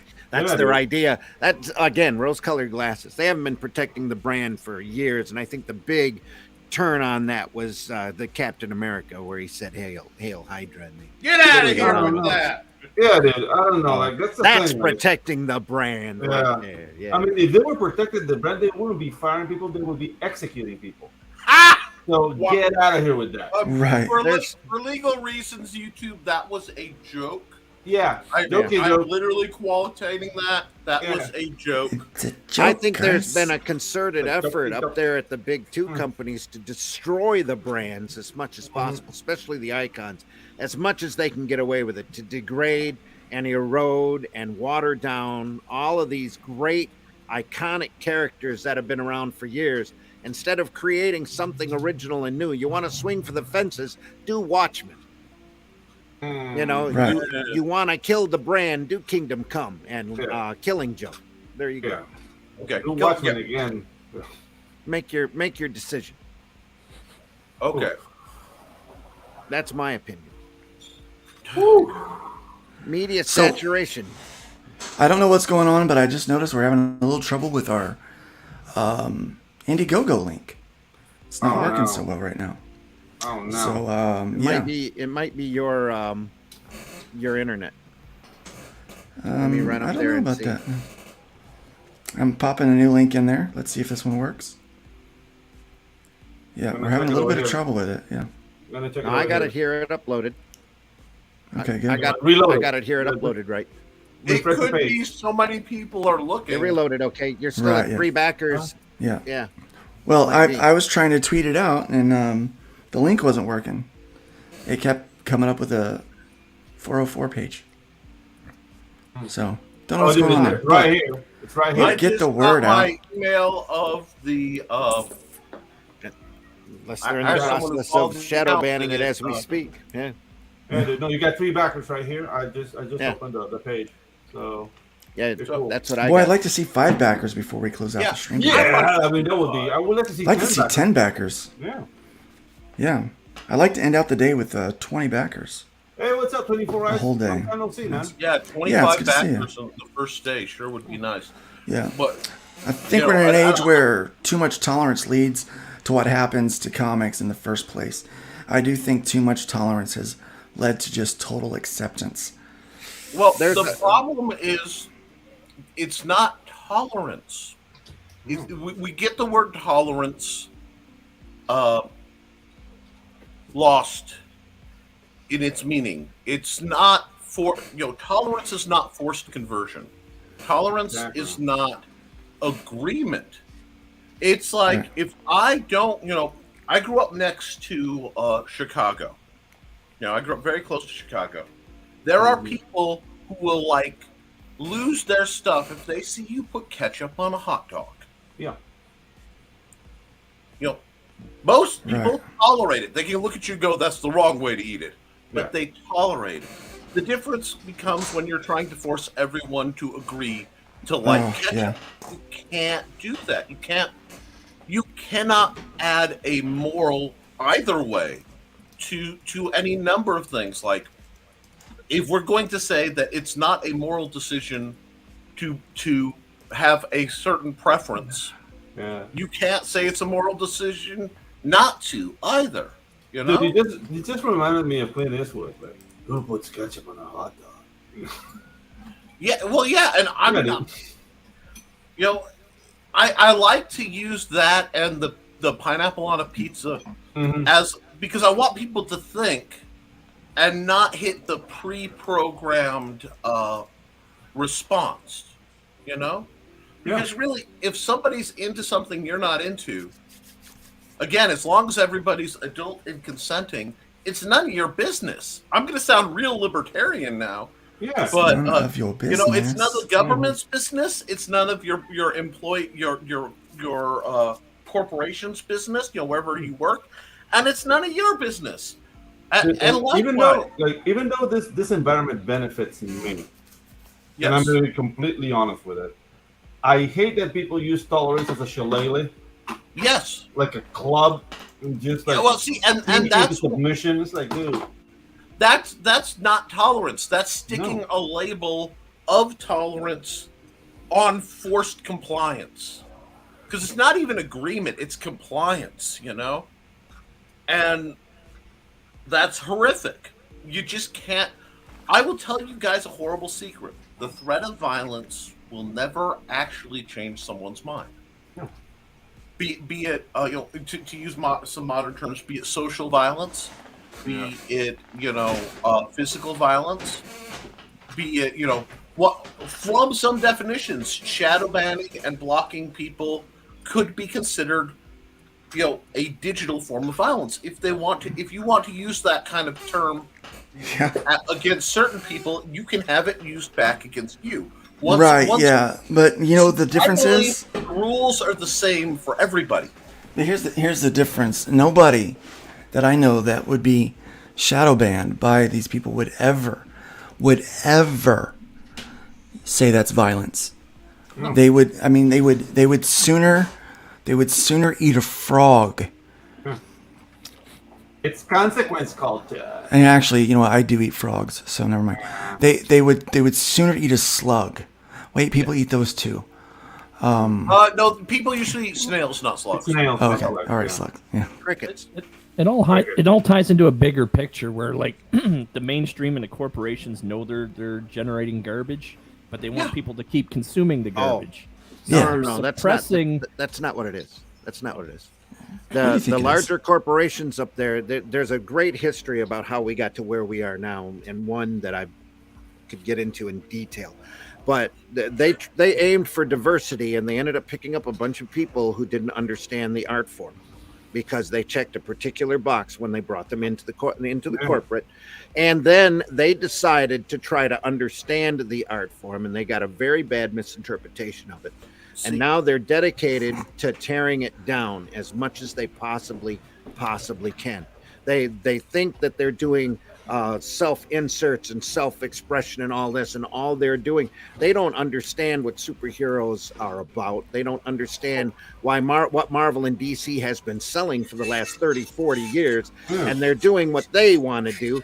And the larger corporations feel that printed comics, published comics, are so minuscule in their line of profit that they don't care what they do as long as they don't lose serious money. We'll look at another article as soon as we're done with this one. But not only that, they just don't understand the superheroes. They don't understand storytelling. Guys, they can't wrap their head around what comics are in the first place, let alone what comics were 20 years ago, what comics were 40 years ago. We're about to get into that with this article here when they're talking about media saturation, because it makes a good naive point in the article. We're also not getting that. I think where Craig was going. This is symptomatic.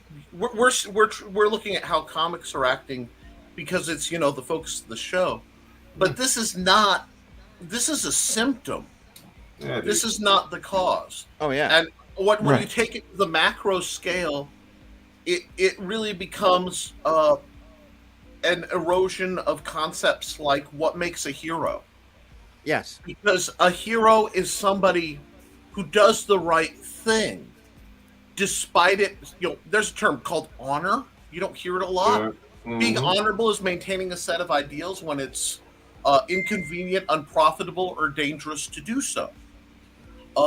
That is something that the business gestalt cannot allow, because that allows for people to say, no, we will not buy this product. No, we will not consume this product. So what they're trying to do is erode anyone who is capable of having free thought to boycott. Because if you look, what happened with D&D, it brought down Hasbro. Yeah, I mean, that was awesome. And here's the thing: that's what the corporate powers that be, the guys who buy lobbyists, the bigwigs, oligarchs, whatever you want to call them. What they don't want is people to unify. It They scares don't them. want people to realize that buying power is also not buying power. And they certainly don't want people to be able to independently operate without it putting money in their pockets. They are terrified of these things.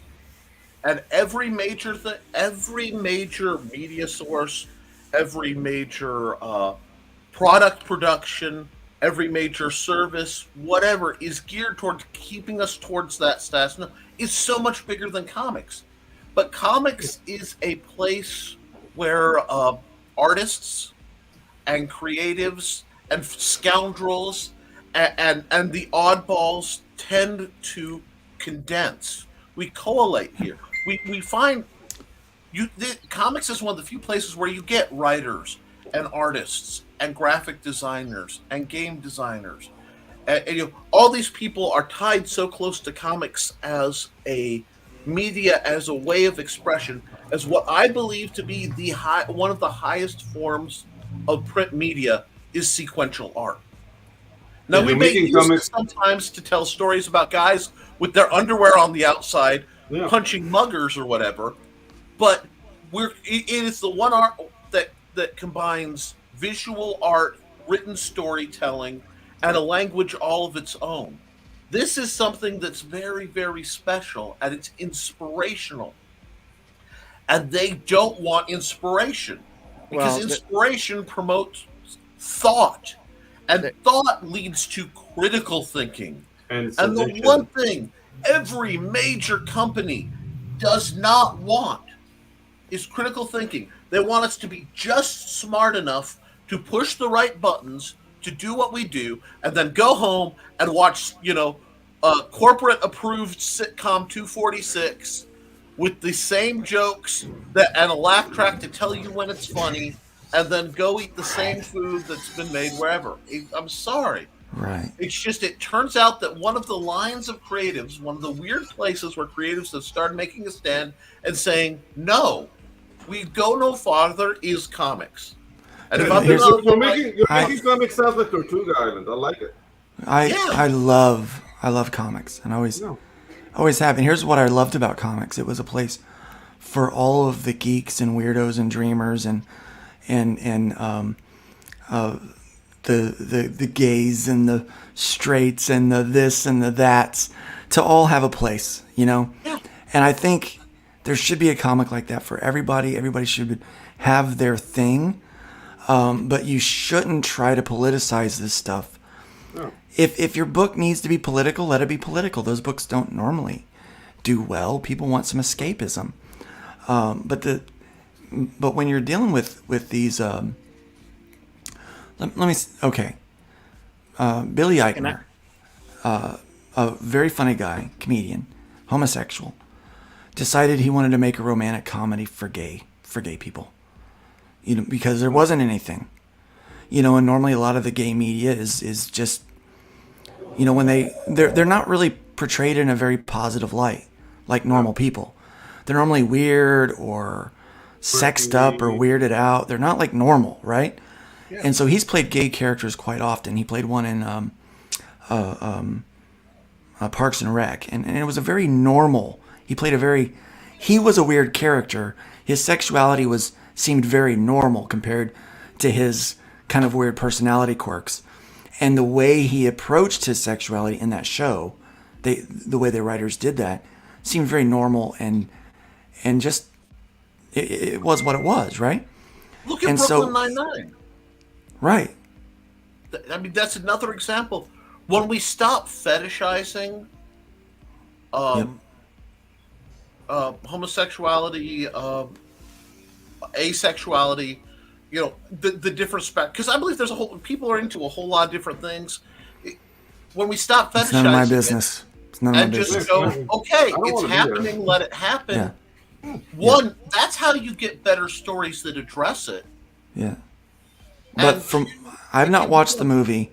It's called Bros or something like that. Yeah. But Billy apparently wrote a very good story, and it's, I think that's something that's needed for people that have that lifestyle. Like, let them, they need to be able to see that, and have media that. The whole thing with the Bros debacle is that the movie might be good, but rom-coms by themselves don't do well in the box office. They just don't do well, no. Yeah, he was expecting this huge, like, oh my god, everybody's gonna love me. No. No. People aren't gonna watch it just because you're gay. Yeah, if you're gay, you're probably gonna watch it. I imagine some straight people that want to be woke and they probably watched it. But if I ever watch it, it's gonna be because I think Billy Eichner is hilarious. Yeah. And I think he's probably a pretty competent writer because most of his sketch comedy that he does, I think, is pretty funny, right? So, but when we start looking in comics, what they're trying to, it's like they're taking all of these things and they're trying to infiltrate the stuff that's already pre-established. And so the line when he talks about editors, I laugh. Yeah. Like, are there competent editors in mainstream or in corporate comics right now? I don't know. Are they allowed to be competent?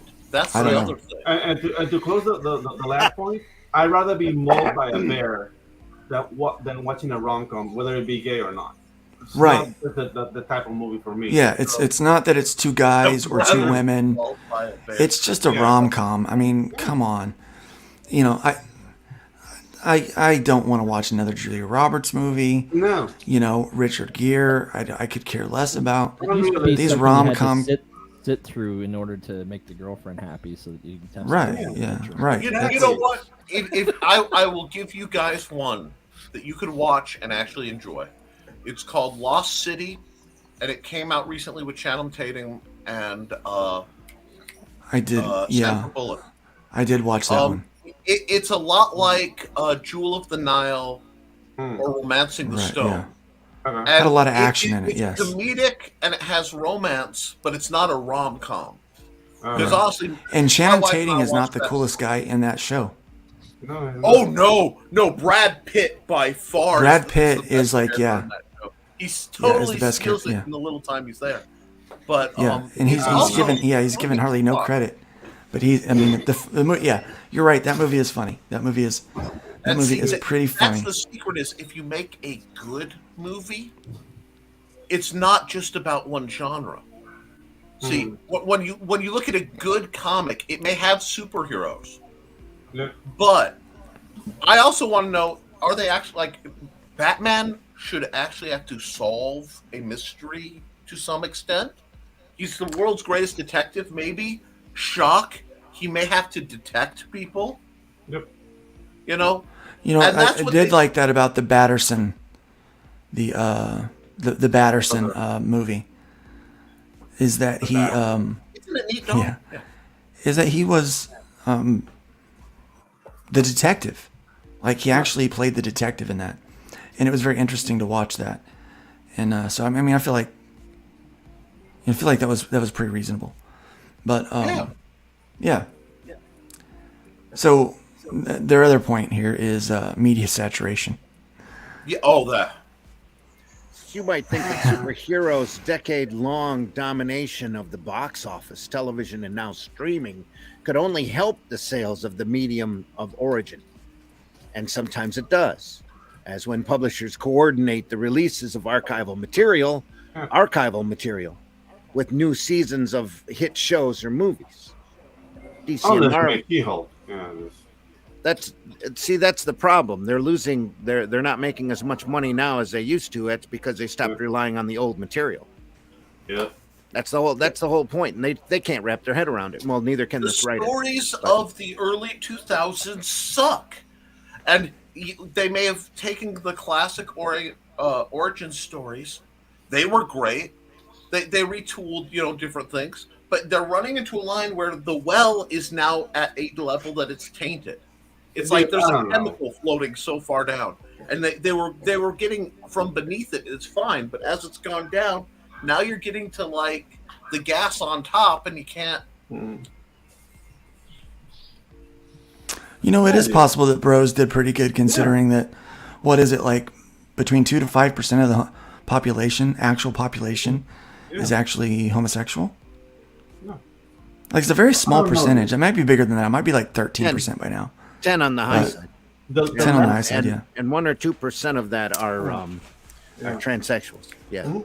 Yeah. Dude, but I don't know, like the last story I enjoy, like really enjoyed, like I went back to it several times, was Immortal Iron Fist, like Battle of the City, Tournament of the Cities.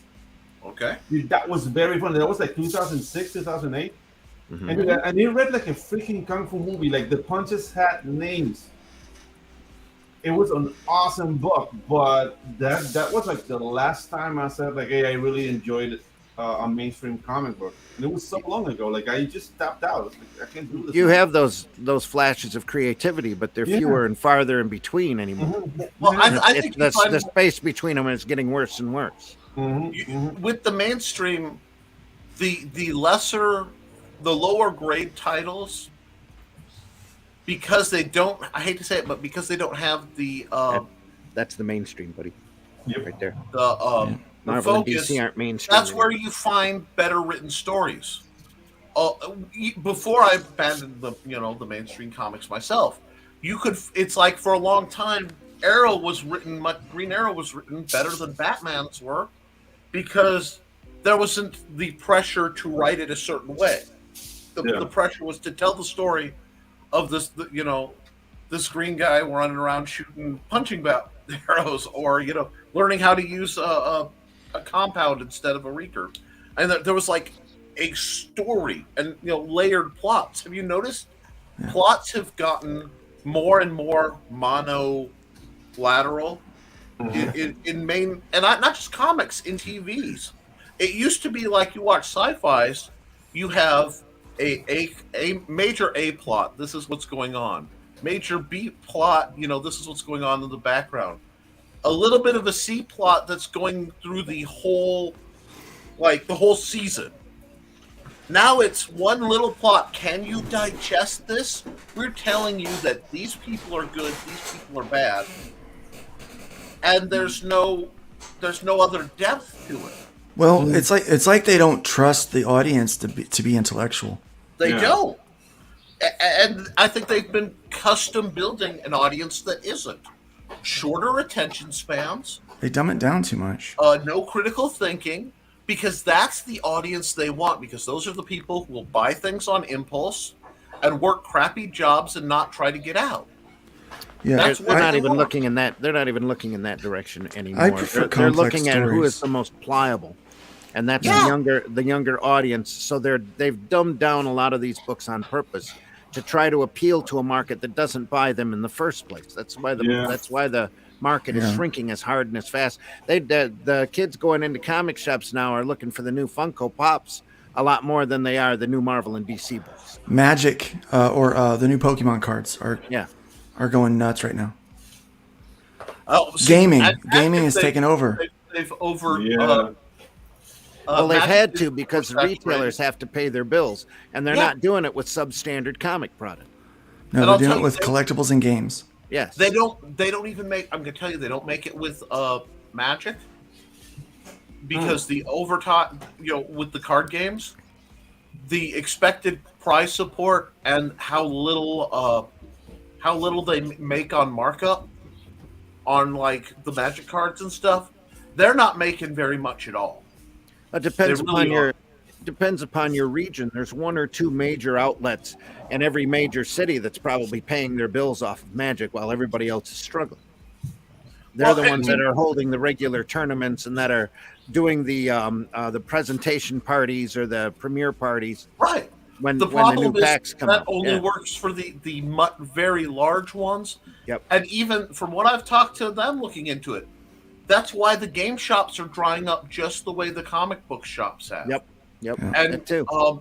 That's because that's part of Hasbro's plan. They deliberately want to eliminate brick and mortar shops because they want you not to be able to game in person out there. They want you to game through a system like this. That's why they've been trying to push Magic Arena for a couple decades now, the online version. Yep. Which, because it's so much cheaper to produce a digital product than it is to maintain physical products. And Drive-through RPG secondary is a market to compete huge resource. You know, it's one that we'll likely use for this game in the future. Oh yeah, creating a digital version. I mean, the thing is, we want people to enjoy the print version of this. That's what we want. No, please understand. When I say digital, I am not talking a PDF, a digital document. That is not what I'm talking about. What I'm talking about is they want the VTTs. They want to be able to do microtransactions with the miniatures. When I say a digital product, I'm saying something like D&D Beyond. They want subscriptions. They want subscriptions. Everything is about that repeat money. They want to turn D&D into World of Warcraft. They'd rather have 100 microtransactions from you than one big transaction from you. Because they'll keep getting them. Yeah, because in that case, people are a little like sheeple. Yes. In the fact that they will just continue to give their money. Well, that's towards why. That. Raid Shadow Legends keeps pushing so hard because the gacha games and all that are all about, sure, the game's free. You want to get your stuff and you got to pay the money. You never know, Vince McMahon may just show up.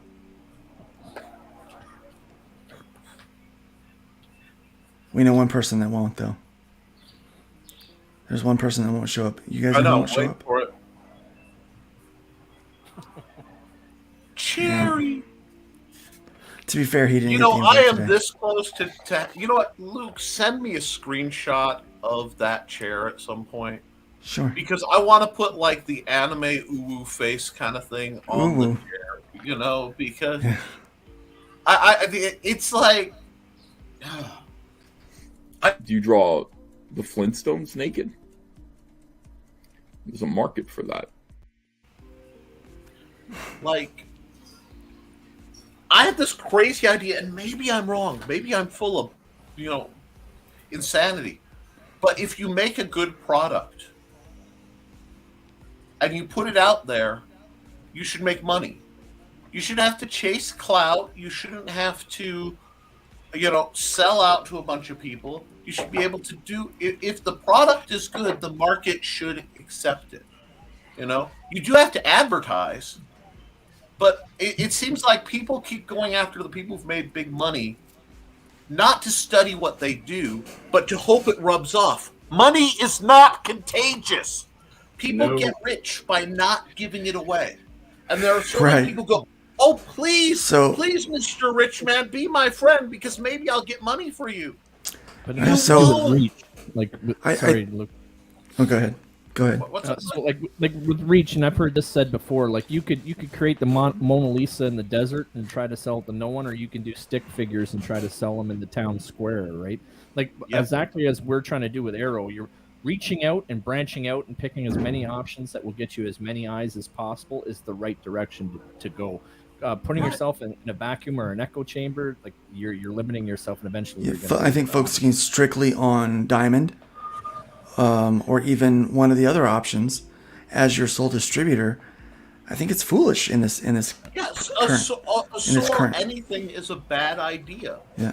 The only reason we have survived the calamities my wife and I have survived after 20 years of marriage is because I almost never worked only one job. Yeah. The vast majority of the time, I was always maintaining my substitute teacher license and then working something else. Because if something went, I could fall back here and I'd have a fallback there. That mentality is the only way to survive. And yes, you have to promote yourself and you have to get your name out there. But you also, I see, and it saddens me, so many people who get so distracted chasing somebody because they have a big name. And it's... The trick is nobody's looking, or very few people are looking at the people looking at said big name. Well, I've never been much of a follower, Nick, and you know that. No, I know. That's why I'm here. I tend to want to forge my own path. Instead of trying to copy or mimic what someone else did for success, I try to find my own. And maybe I would be in a bigger place right now, but I wouldn't be in my place. I would be in someone else's place. And I would rather be where I'm at and feel good about what I'm doing than be stuck in some kind of a creative rut because I've followed the path of somebody else. You know, I don't want to do that. In fact, what I want to do is I want to be the guy people are trying to follow. Right, and that's what you. And then I'm going to encourage them: don't follow me. Find your own path. You'll feel more success doing it. But I do want to keep my tribe with me. Yeah. You know, I've got those. I love ride or die kind of people. You know. Yeah. When I was about to die, who was still in my corner? That's what I look at. Yeah. I'm not a follower either, but I don't want people to follow me. I just don't want people to get in my way. Yes, don't get in my way. Yeah, don't get in my way because I'm going to run over you, man. Coattails, you know? Yeah. And how many people, I have a question, and this goes for the whole chat. How many people do you think have approached you for freebies? Like, out of the gate, either, you publish comics, publish my comic. No background, or hey Pedro, make me an animation. It's like, where's the money? And then people get upset. I can't really answer that, dude. Yeah, I get a lot of. I used to get a lot of. I review comic books. Send me a free copy of yours. Yeah. I'm like, I don't do that. I plead the fifth. No. No, because I say that because that's who I've been for most of my life. I've been the guy who, and I believe in that. I believe in giving. You give more than you take. What's that? Leave the woodpile higher than you found it. Build it more than you tear it down. I mean, the thing is, like, I respect the market in a sense. Like, I don't do things for free, but I will go beyond the budget to make you happy. That's right. Yeah. If you give more than I believe in. I get a contract with somebody. Yeah. Right. I take contracts. Basically sacred. I count them. I put my word on this. Yeah. If they say they need this, buy this. Unless something goes wrong, they're going to get a little extra a little earlier. Yeah, I always put in more than what they pay for it. Well, I just want to give it my best. Sometimes that even means offering up free project management. It's like, okay, well let's get this in and make it happen. I know Justin was having some trouble there for a minute, and I'm like, look, I normally charge for this, but I love this project. I love you. We got to make this happen. We're gonna get this. We're gonna make it work. Seeing Craig with the problems he was having with Indiegogo and all that, I was like, man, I normally charge for this, but we're gonna get in and just help you out and make it happen because you deserve it. You deserve it. And there is that when you see people that deserve that effort and that will appreciate the work that you put in the work for them. When someone hires you and they pay you a good wage, I want to make them feel like they got their money's worth and then some. Yeah, that's how one does business. Should be. Anyway. I mean, I've spent right now, my I don't want to say like my rates are flexible. No, they're adjusted to working in the indies because I can't really charge what you can charge in animation. Like, it would be prohibitive. Like, nobody could afford it, and I would be on square one. I just said, like, okay, I'm living on my own. I'm surrounded by fruit and livestock. I don't need that much money. How can I make this like a living wage out of working in what I love? And the money might come later. Maybe, I don't know. But the thing is, I love my craft. I love to animate characters. I love to do action sequences. And dude, I'm doing what I love. And dude, and you're doing a darn good job at it. Yeah. And that's the difference right there. Is the difference between us and the corporate folks. Yeah, exactly. None of us are like, we joke about I want to make it, and we certainly wouldn't turn it down.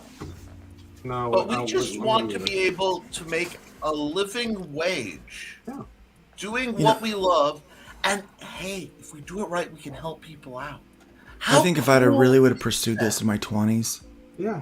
I'm sorry I cut you off, Nick. I didn't mean to do that. No, go ahead. Go ahead. I think if I would have pursued doing this comic book thing in my 20s, I may have a much different outlook than what I do now. And I probably would have gone or done everything I could to go the corporate way. And I don't know, but something about kind of where life has taken me. I'm more about doing my own thing and forging my own way, I think. And I think it's because I started seeing the issues as a consumer and not as someone that was trying to work in the industry. Yeah. I am not at war with or beholden to them at all. And I'm doing my own thing.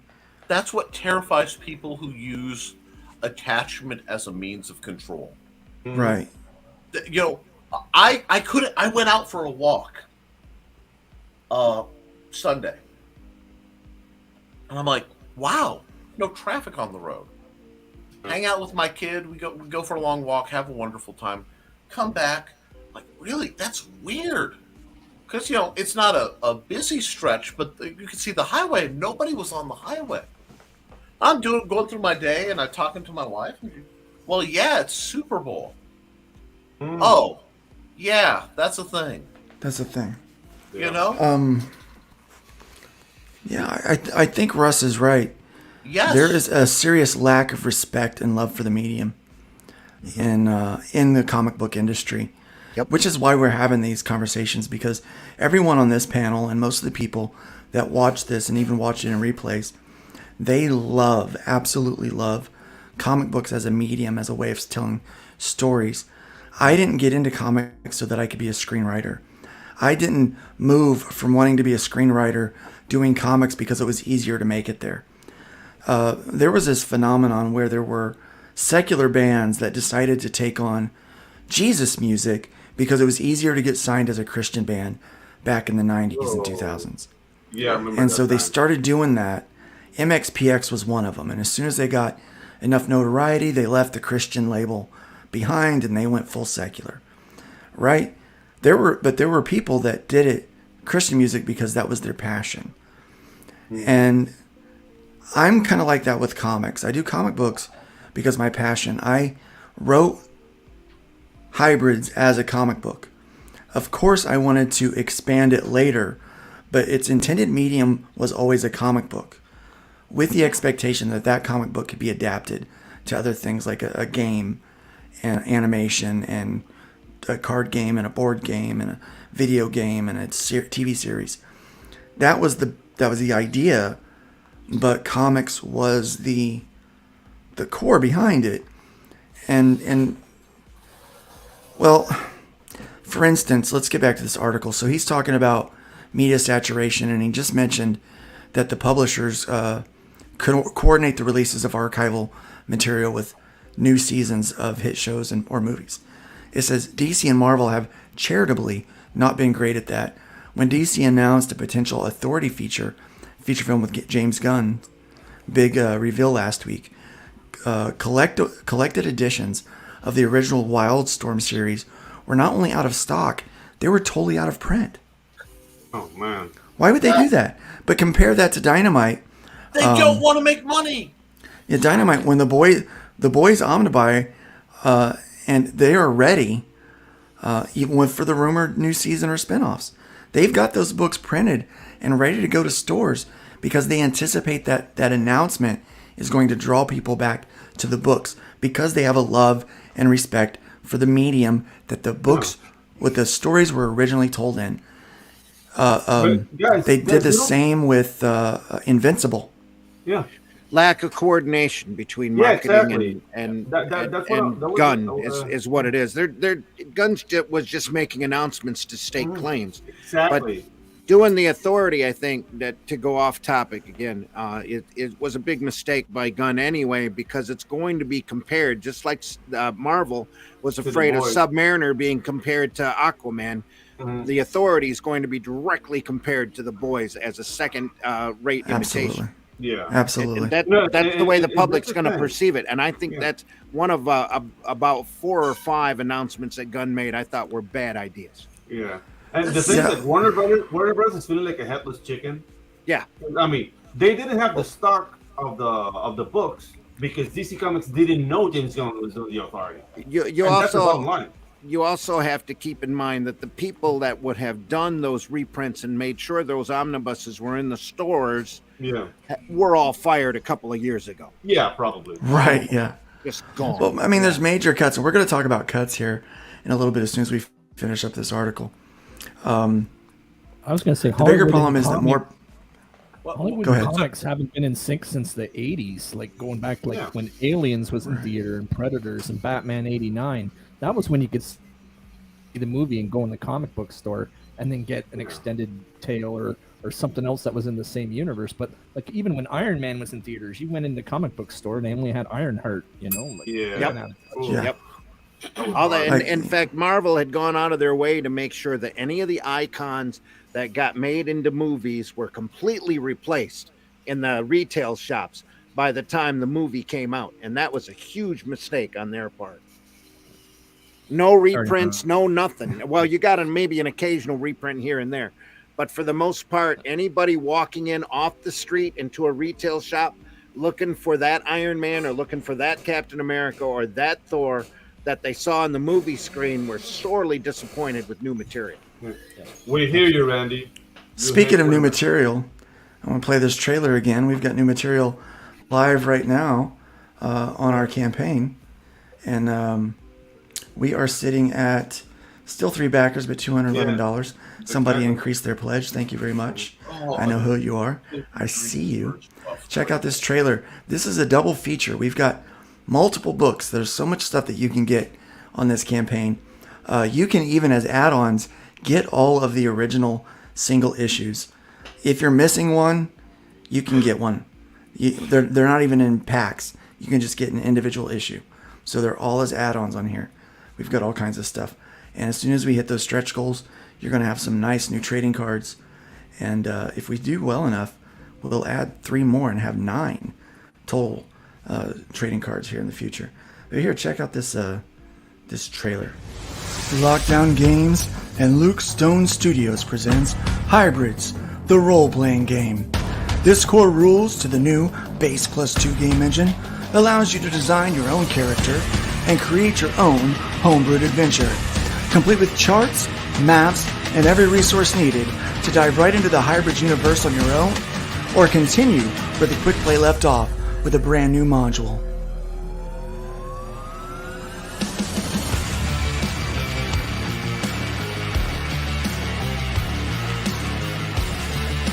Get caught up on the series with the Killing Field trade paperback, enhanced with creator commentary and behind-the-scenes information. This special edition gives you even more value in entertainment.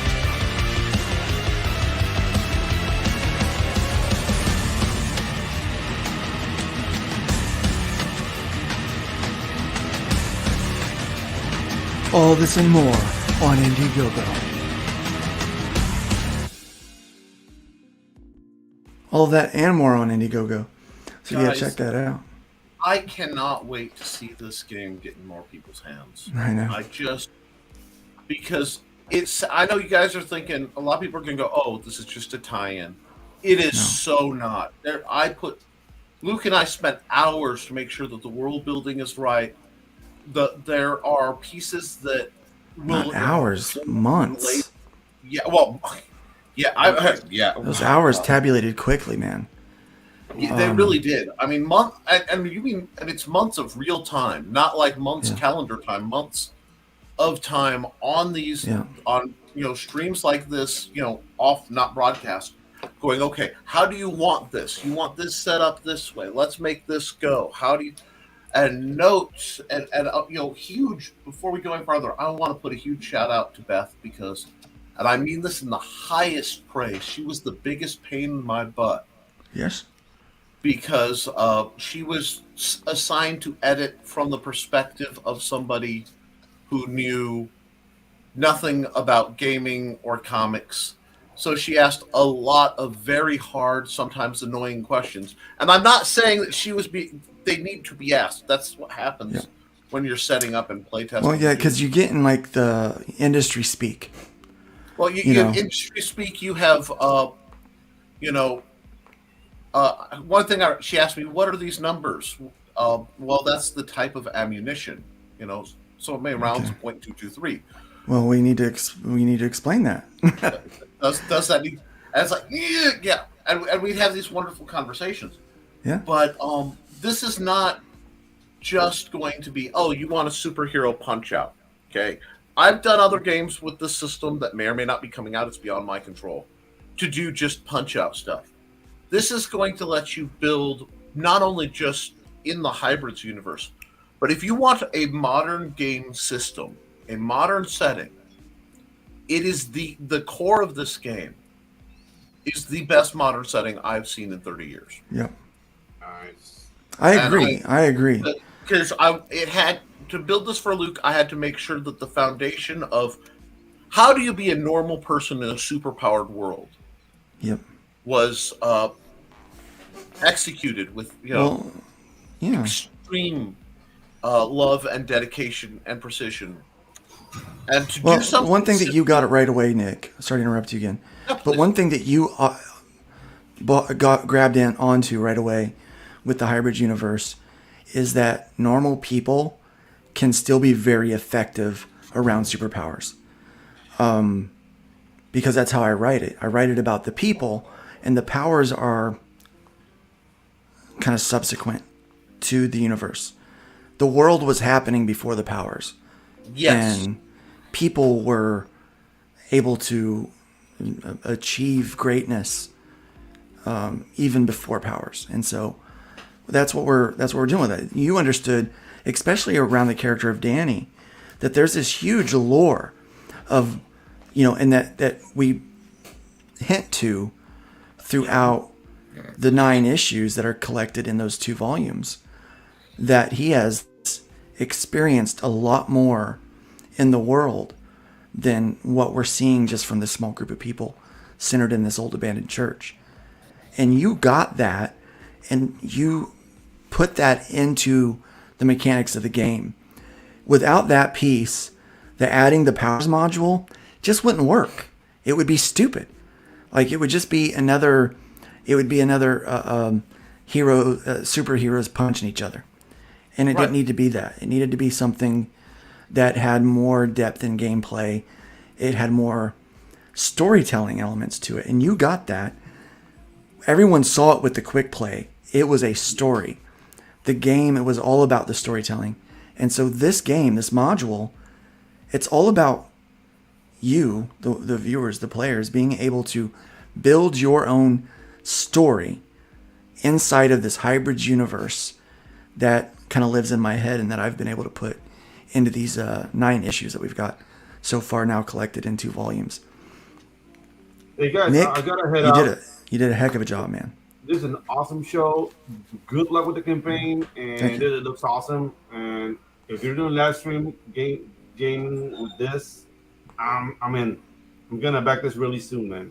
So awesome. Take care, man. Awesome. Love you all. Love you, chat. Yeah, we will have we'll probably do a live play of the episode 2. Oh, yeah. Probably in the second 30. Yeah, we'll probably do we're one. going to need this much time just to focus on getting the information out. We lost Craig too. I wonder if his internet dropped or if he just said, guys, I'm out too. Well, I feel sorry. I love Craig, but he's very soft spoken, and sometimes he forgets he got to throw a verbal elbow. Yeah. In this He's so panel. Canadian. Yeah. You got to He's get very in there and polite. jump in. Yeah. Critical Blast says Marvel did a great job of creating 2-hour multi-billion-dollar trailers for products they didn't sell anymore. Yes, 3 hours I love it. even. Yep. Yeah, 3 hours. 24 Eyes. I love this one. Says, remember when media was produced based on talent? You would read or watch something and then find out that it was created by an unlikely person with huge challenges to succeed. Now it's look at me. I'm a person with life challenges. Buy my book. That is exactly what it is.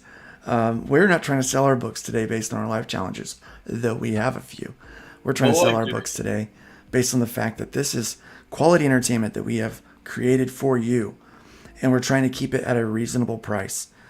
Our graphic novels are 140 plus pages, and they are $25 each. And this game is going to be, we're still working on charts and stuff to put in the back. And so by the time we get done with all the maps and charts and the bestiary, we have that big, I almost said bestiality, the bestiary. Now, I want to clarify so folks aren't concerned. The book's core version is done. Okay, it was submitted. He has everything. What he's trying to do is take it from. I wrote it. I formatted it. Is a good way to put it. Yeah. In a very no nonsense. This is how you can read it for review format. It ain't pretty. It's a nick. You know, everything makes sense, but there's no sparkle to it. He's formatting everyone. I know. I know. There's always that hazard. I don't want to back a book that isn't finished. Oh, it's done. It's just we're making it pretty. That's all we're doing. Yeah, that's all it is, guys. The bestiary. The question is right now that I'm working through is how many of the beast and mechanical things do I draw pictures of? You know, to have in there, because not all of them are necessary, but all of them would be really, really fun. And so that's what we're looking at. And so I'm thinking that I'm just going to do everything will have an image. I think that's the best way to go if we can get you to, you know, if it's doable, because there's so much. Well, I mean, your monster design is superb. First off, I love heck beasts, and yes, I call them heck beasts because it's me. Yeah. But the hell beasts are one of the neatest modern monster designs I've seen in quite a while. I love their lore. I love the logistics around dealing with things like that because we got to deal with that, God, I want to talk about the second module because it's so good. I had so much fun writing the second module. Because, see, for me, I'm an old GM. I've been in GM for 30 years. Doing the game setup, that's hard. That's balancing things and figuring out the math and all that. That's difficult. But the way I tested this book work was take the book and write a module out of the book to keep it going. And that's how I knew it worked, because I'm writing this and I'm going, this is fun. This is fun. This is horrifying. This is fun. Which anybody who follows hybrids knows. Fun, fun, fun. Oh my God! Abject horror. Fun. Because that's kind of how it goes. Well, that's part of my fun. Yeah, I'm the guy that watches The Fly, and when he regurgitates on the dude's hand and leg, and it starts melting, I start laughing. You are a sick dude, and I love you. I'm like, that's amazing. That's amazing. Yeah, that's my humor. I like it. I mean, that's. I wrote this system in part because I was looking at what was going on, and you guys remember this was almost 3 years ago. Yeah. I set the system up because I looked at what was going on in the biggest systems out there, and I'm like, these are failing. These are failing to provide key things, and I want an alternative. I want a modern one, and I want eventually a fantasy one. And we got this out, and then I watched the biggest game in the world just basically implode, shoot itself in the knee, try to sprint, shoot itself in the other knee. That was terrible. I mean, Hasbro nearly unalived themselves on live stream, basically.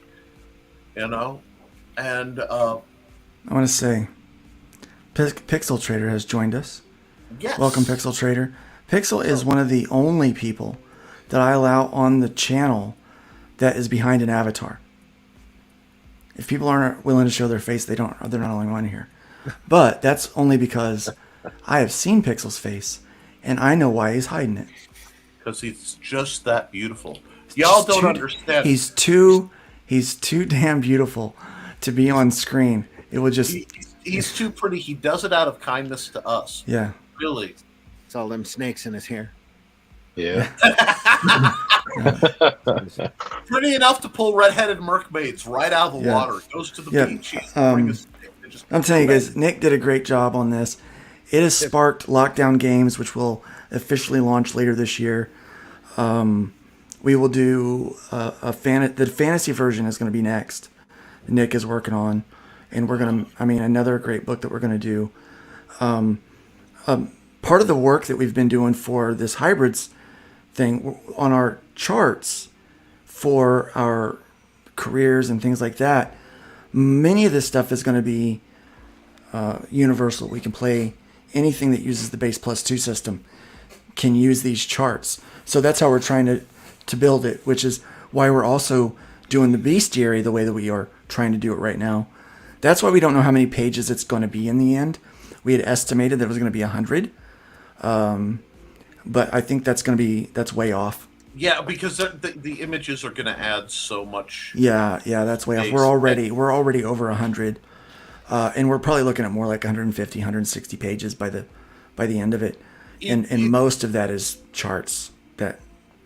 And I hate to say it, but if you look at the price to buy, let's say you want to run D&D, you have to buy 3 books. Each of them are between $30 and $50. I mean, they retail at about $50. So you'd have to drop $150 just to be able to run the game. Right. And that's insane. Now, to be fair, we do have this ultimate bundle. Yeah, for $100. But you get 2 graphic novels, 2 game modules, and the core rules. Now, see, that's where I was going with that lovely. For $50 less, you get the entire hybrid saga as has happened thus far. A quick play that you can use to introduce anybody, and that's a great thing to hand to people because they'll have the basic combat rules, the basic, so your players can solve the questions before they get there if they have access to that. And then you get the finest modern-based game that's been made in 30 years. Yeah. Easy. And you can't beat that deal. Can't beat that deal, folks. Can't beat that deal. Can't beat it with a stick. And all of this is evergreen, because I'm going to tell you guys something.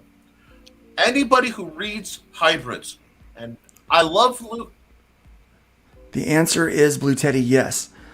Everything that we have is as an add-on. So if you just want to add on the episode 2 or module 2, you can buy the core rules and add on the module 2 as an add-on.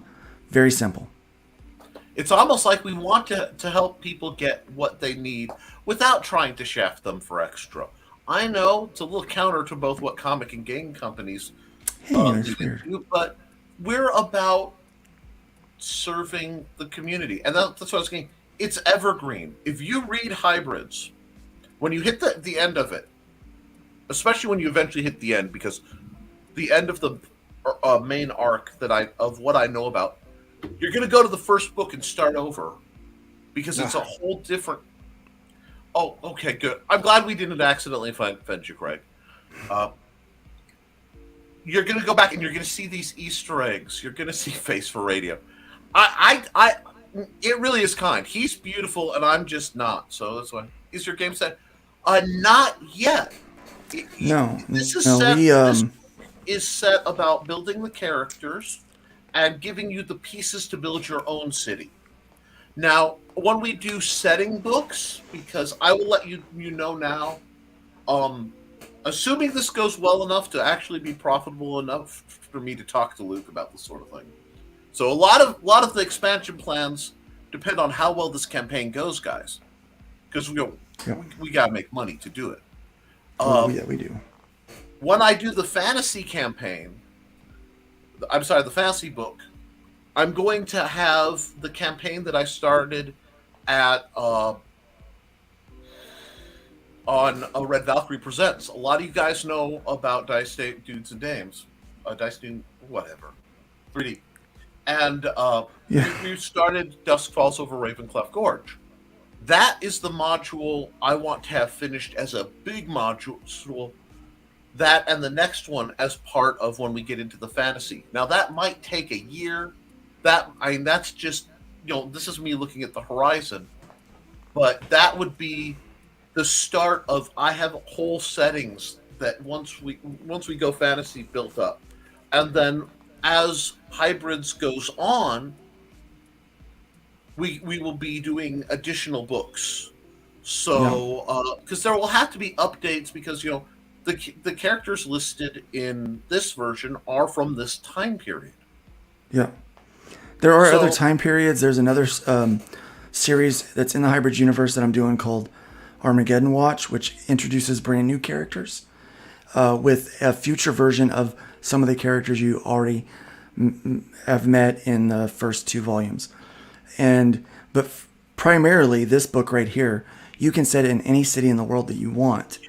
That's how this is built. You can set it in any city in the world inside of this universe. The Hybrid universe is, the majority of the story takes place in the on the East Coast, kind of Midwest to Southern states. There's some Indiana. There's a bit of a story that takes place in Jacksonville, East Teboga, and Franklin, Tennessee. A lot in Franklin, Tennessee. So that Nashville area. So it really hits that area quite a bit. But there are stories that I'm writing that are on the West Coast. And there's stuff that I'm writing that are in other countries. So yeah, there's a whole world of things out there. We're gonna have to make Pedro's Wereborough like canon somehow. It's just gonna right. Well, it's But so that brings us to possibly Panama. But and see, the funny thing is, I giggle, but I'm not. Like, I'm dead serious. That's the glorious part of how this works. But the other thing, when you look at this book, I wrote it from a storytelling perspective. So if you want to write a heist adventure, if you watch shows like Leverage and Ocean's 11 and all these things, you want a heist, you can set up from this book for a heist. If you want a detective story, you can use this for a detective story. Mm-hmm. There are too many times that you'll see a superhero book and it feels like it's just punch up. Even the good ones are very often just punch up. So what you'll have is sort of like the maps will be, this is what a police station looks like, or this is what a library looks like, or this is whatever. Yeah. And then you can position those, and you can use a real map of your town and just drop that in. And I always encourage people to make their own maps. I always encourage people to make their own, as much their own games as possible. This is meant to be a seed, not just the trait. If this game goes well, we will start to include 3D miniatures of some of the bestiary characters. We will do like the hexagonal cardboard things that you can put together to build a gaming map for your own miniatures. And we're going to make those miniatures available in 2 different ways, because I love the DIY kind of mentality. We're going to be where you can buy them from us so you can paint them 3D, or you can buy the 3D file, the STLs, and print them yourselves. So we're going to do stuff like that too, because but this has to go well because we have to fund paying the 3D modeler to get those done, and he is waiting for the next job. It's the same guy that developed the statue, both statues that I have. So good. Which that no one's bought any of those yet. Good, Luke. Am I allowed to say that series? Am I allowed to imply that series? Okay. Yeah, there's no more. There's Bones next. Oh, that. Yeah. See, I hate to say it, guys. We live in a world where, you want something cool? Go get a pop. Dump that. Okay, pops are okay, But when you could get actual prints designed by the creators Right. of really great independent properties, why wouldn't you? I mean, Right. because I've seen pops go for 25, 35, and it's like, okay. Take Dan that just moved to money. Missouri. Dan is actually writing a book that I'm drawing. And Patrick Gamma, again, he and I are teamed up on another book. So obviously we do hybrids together. And we're doing, be sure to check out, Agent Zero put in the link for Chrome Dog, Perfect Strangers. He and I are doing that book for Justin. And we're teamed up doing the book Stained Glass, issues 1 and 2 for Dan Stevens. I know I'm supposed to promote my own stuff here. It's the one time where I threw all this weight, but I can't help it. Chrome Dog is so cool. Like, Chrome Dog is so cool. I have a few favorites. Right now I have 3 favorite worlds that outside of Luke Stones that are coming down the pipe that I really love. Chrome Dog looks amazing, and having gotten to see behind that is just really cool. I love the spirit of the mythicals. I need to look into that. And I am so about Merkmaid. Like, I want to see where that goes, because the art that's set up for that is just phenomenal. It's going to be great. See, Randy knows welcome. this stuff is good. Yeah, so we got Eric's first piece of art. He actually turned in a couple days ago. Just running some tests on the character design stuff, and it's looking pretty awesome. Great. The concept. Eric is a very talented artist. Yes. Oh yeah. Yeah. And I'm the way happy he that manipulated style. It's impressive. Yeah. Let me say this. I am so happy that Eric's back in my circle. Like, there for a while, because of the whole Liberty debacle and things like that, there was some shuffling and some shifting, and you had to find who was true, in those things. And I'm glad Eric is back in the tribe, because he's so good at what he does, and I just enjoy his perspective on things, and he's so talented. He did a story for me that I have a book that's coming out that's going to be just released on my website called Other Realms. That is a collection of my short kind of backup stories that I've been doing that are going to launch larger IPs later. And he did one of them called Eighth Day. He did a fantastic job. And just like you said, Pixel, he's able to manipulate his style in ways that I don't know a lot of artists that can do that very well. But yeah, very, very glad that Merkmaid is happening. Very glad it's an Arrow title. I've seen what Randy's doing. We're anybody that's got some gusto here. He's wrapping up. Arrow, look out for Arrow Comics. We're gonna be doing big, amazing things this year. And yes, I said it earlier. I'll say it again. We are going to be able to sell on Amazon.com very shortly. I just have to finish setting up the store. I'll be doing that this afternoon, in between some art. And so hopefully within the next few days to a couple weeks, you guys will be able to browse your Amazon store and buy Arrow Comics right there from your Amazon app. So our target is entertainment. Our aim is quality. Exactly. It's what we do, guys. That's what we do. So back to this article for a second. So Luke, he goes on. Luke, I'm afraid I'm going to have to step out too. I understand. That's fine. Yeah, we'll finish this up. And it's time to go. Yeah, it is time to go. We're going to finish this article and finish off the day, because we're right at that 3-hour mark. Yep. We're not going to get to the other things that we were going to talk about. We have all week to look at those things, and hopefully some brand new art comes next week. I'll see everybody soon. See you, Randy. Thanks for being here today. Take care. Arrowcomics.store. Check it out. We'll see you. Take care, Randy. Arrowcomics.store. Check it out. Follow Randy on Twitter at RandyZim. And guys, everyone watching, please hit that like button, especially wherever you are. A lot of other channels in the network have been kind enough to let us broadcast there. If we want to continue it, that being able to do major events like that, we need to institute the support. So be sure to like them. Come back. If you're watching this somewhere other than LukeStoneStudios.com's YouTube, Luke Stone Studios, come over here, like, share, and subscribe from here too. Because not only are we fighting the monsters of modern media, but we're fighting the algorithm that's trying to keep us down. So, somewhere between the shadow ban and the algorithm, which, boy, you got to base some villains off of those two entities at some point, Right. somewhere. There has to be something, yeah. The Shadow Ban Council or something. Because, one, it's a great name. And two... yeah. Well, good news. We've picked up another backer. Awesome. Thank you. We picked up another backer. We're at 4. Yeah, we're at 4 backers on this Thursday morning, sitting at 276. We got a long way to go where we most likely will extend our campaign to another 30 days. Really depending on your guys' response. This is a flexible goal, so we are going to print this book no matter what. You're going to get it.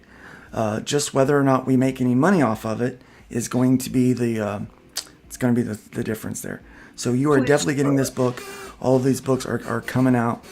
They're done with the exception of some finesse, some polish. It's little tweaks. Please, can I have some more? I'm sorry. We're keeping the starving and starting artists over here. It's going to take a lot of prayer for God to direct us to better venues. We see things we can't. Exactly. We need to, I'm a man of faith. You guys know that. Nick as well. So it's Pixel. I'd say equal parts listening to it too.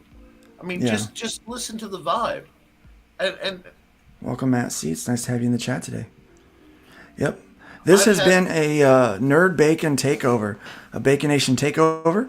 We have simulcast to 5 different YouTube channels this morning. Please look for this and try to find it on the YouTubes and subscribe and like in all of those places. Give it a watch. All of these channels are producing great content. We've got the creators outlet. Will Pace is doing interviews over there and some great things on his channel. Piper is always entertaining, and so she is doing some fun things on her channel. Belmont, bringing you the best in comic, conspiracy, and weed and cannabis. Comics, conspiracy, and cannabis content on the web. And then Telepathic Bunny Comics.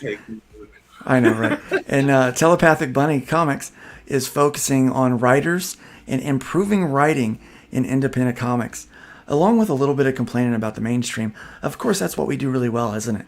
Complain a little bit and then focus on getting some real stuff done. Yep.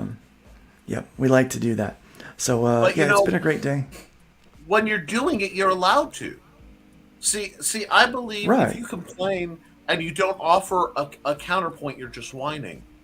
But we're sitting here going, we don't like what's going on, so we're going to do better. I had problems with what was going on in gaming. We started this. I watched the gaming world catch fire like, yeah, that's... Right, yeah. It's crazy. Yeah. And gaming now is catching up with where comics has been for probably the last, I think since 2015, 2016. Yeah. And we're getting ready to go into another very contentious election cycle. I mean, let's not not pretend it's not going to be crazy. Trump is running again. And what you're going to need is an escape.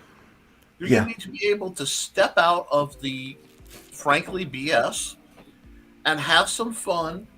And we all learned how feeling, that's fine. A lot, yeah. We love you, Bunny. We really love Bunny. do. Bunny's one of my favorite people. I argue with him constantly because I respect him enough to argue. If I don't respect you, I just ignore you. I'm sorry. That's my method. I don't have time for people. Resident curmudgeon. Yes, he is. He's my favorite curmudgeon. He's like the Oscar the Grouch of our little Muppet really troop. Is. It's kind of sweet. He gets so angry. Yeah, I love it. I love it. I don't know. Is he more curmudgeonly than Randy? Folks, you know what? No, We'll I put don't that know. in Randy's chat. not that curmudgeon-y. Glenn is curmudgeon-y. Ooh. I love Glenn. Maybe we need to have a curmudgeon off next week. You know? Maybe, yeah. You know? Like who is the most pissed off at things? You know, who needs the "Get Off My Lawn" award? Because, Yeah. folks, just because this is a major event today doesn't mean we won't be here again next Thursday at 9 a.m. doing our shenanigans way too early in the morning. You know, because that's what we're about. We're going to talk about fun things. We're going to talk about you love it. You love it, Glenn.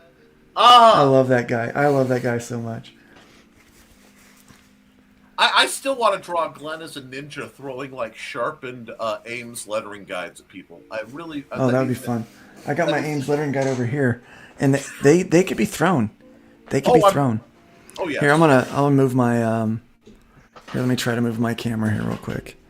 Please do. Loosen this. We've been entirely too serious and professional, and I don't feel that that's a fair representation of our insanity. Here, I've got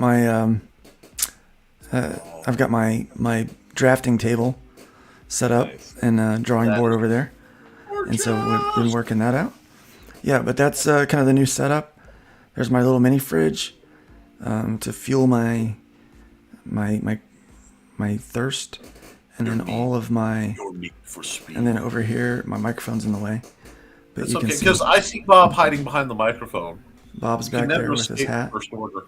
Yeah, I've got some soundproof foam up now, and It sounds a lot better.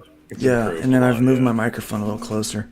I was trying to have the microphone out of frame, but it just sounds better. So, friend, we are YouTubers. We have to have our dear friend the mic to oh, look at this! This is fun. This That is the is Merkmaid so and the fun. John Malin no cover. That is awesome. I that love campaign's that doing character design. awesome right now. It reminds me of a streamlined. What was it? The Goon. Was it the Goon? Oh the yeah, Goon? yeah. I know what you're talking You know what I'm about. talking about? Yeah. There's a lot of grumpy grumps on this that come on the show. It's kind of adorable. Yeah, we stray into the adorable old men who grumble at everything category. I think that's our charm.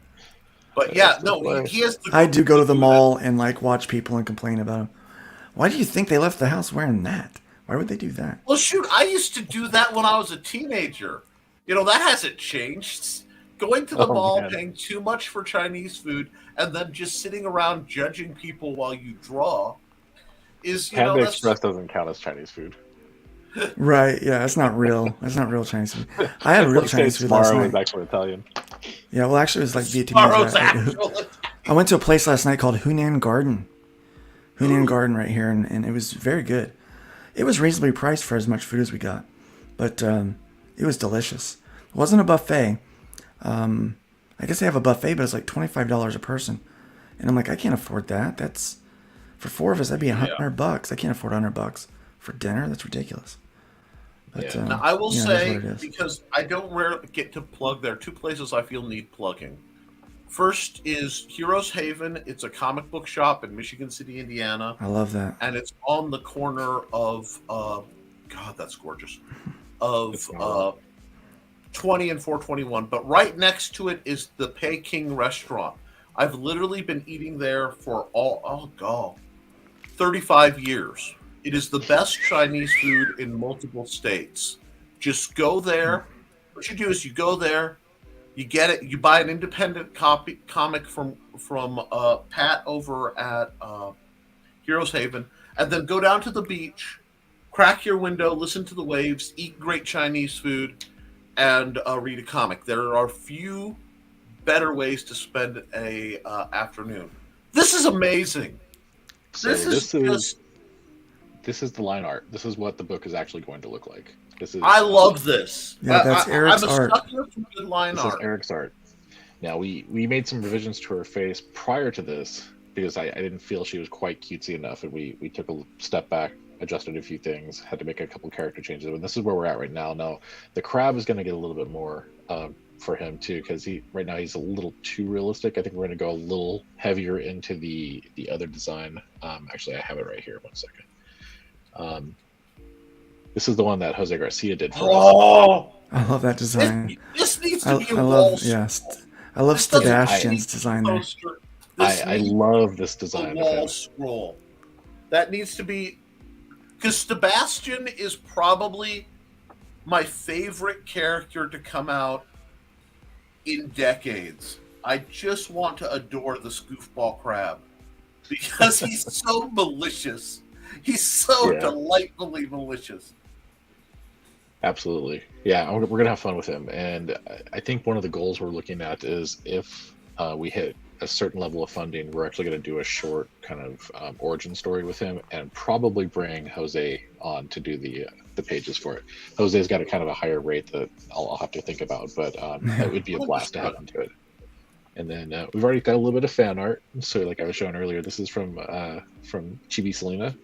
She does all these cute little chibis all the time and stuff. So she actually sent this to me as a birthday present. And this is actual glitter on her scales and stuff, which is awesome. And then Narwhal, he took a shot at it, which I think was very nice. I like that one. And then this, however, is my kind of nod to the Bloodstrike issue #1. My history with Bloodstrike is that it was the first Image book I ever picked up, and it was really the book that kind of solidified me as a comic collector, because I started collecting Image comics after that part. I picked up random issues from other companies and stuff over time, but this is what really got me into collecting. And so I did a little homage mock-up to it. Now we still have to redo the logo. We're going to do something else with it, but this was kind of just one of those fun things. But this is kind of where we're leaning with the style. We're going to be doing a black and white and red kind of vibe for the actual book. Very cool. And so it's going to be fun, yeah. And the best part is this whole rub the blood thing. I've talked to a printer. Thermochromic inks are available, so we could potentially recreate the Rub the Blood cover from Bloodstrike 1 if we decide to do it. Cost could be prohibitive, but we're looking into it depending on funding levels. That is awesome, dude. Scratch and sniff blood. Oh my god, dude, that is amazing. I can't wait for this one. I think this is going to be. I think this one's going to be a huge success. I really do. It is, what I love is, guys, this is still under the normal Arrow Comics title. This will be a 3G. Okay, this will be 3G. Yeah, I didn't have the 3G logo at the time. Okay, that's what I was asking, because I'm like, good lord, if this is a 3G. Yeah, this will probably be the first of the 3Gs. We are now working on formatting the Spank Bank, which is Spank the Monkey.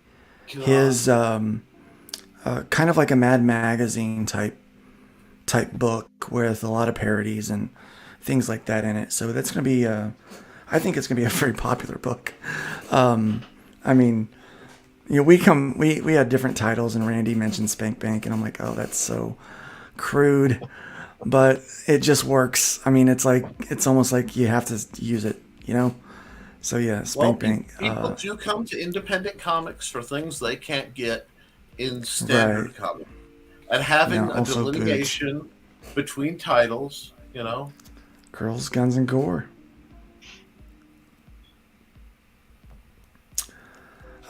So the irony is that the fact that since the guns are gas powered, they will not normally work underwater, but it's comics, so I say bring it on. Yeah. So that's actually one of those things where the guns aren't used underwater. Now there is this Russian gun that's like a spear gun that can be used underwater, which we've already looked at and we may potentially implement within here, but the mock-ups and stuff of all this has mostly just been underwater for the heck of it. But what's really going to happen here is these are lost overboard from a ship. The whole cache is found underwater. Right. She picks them up, takes them in. Shenanigans happen, and now she's pissed off, and so she takes those and essentially uses them to go after the previous owner of the weapons. Oops. But that'll be on land. So she gets the ability to walk by visiting a witch, and then she goes on her revenge tour. Revenge tour. I love revenge tours. I love that. Rampage! I'm really looking forward to it. I think it's gonna be a lot of fun. But yeah, it's gonna be the first title on that I know of. There may be another one coming out. Who knows? Luke, you love a revenge tour? I do. You love a defiant, oh, you thought you could do harm? I'm going to show you how much better I could do? Never. I've never seen that. No, why would I? Yeah. Who, me? Not me. No, not Mr. me. You know, Let's watch this trailer and one more time and let it, and then we'll start cutting out.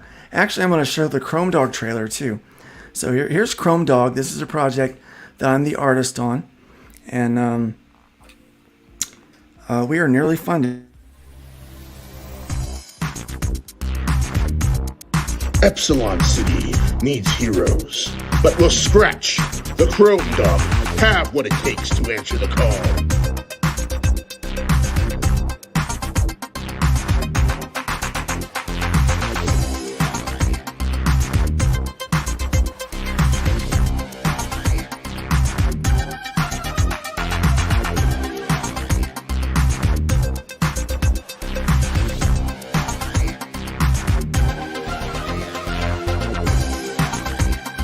Beck, Chrome Dog, starting February 3rd on Indiegogo. Lockdown Games and Luke Stone Studios presents Hybrids, the role-playing game. This core rules to the new Base Plus 2 game engine allows you to design your own character and create your own homebrewed adventure, complete with charts, maps, and every resource needed to dive right into the Hybrids universe on your own, or continue where the quick play left off with a brand new module.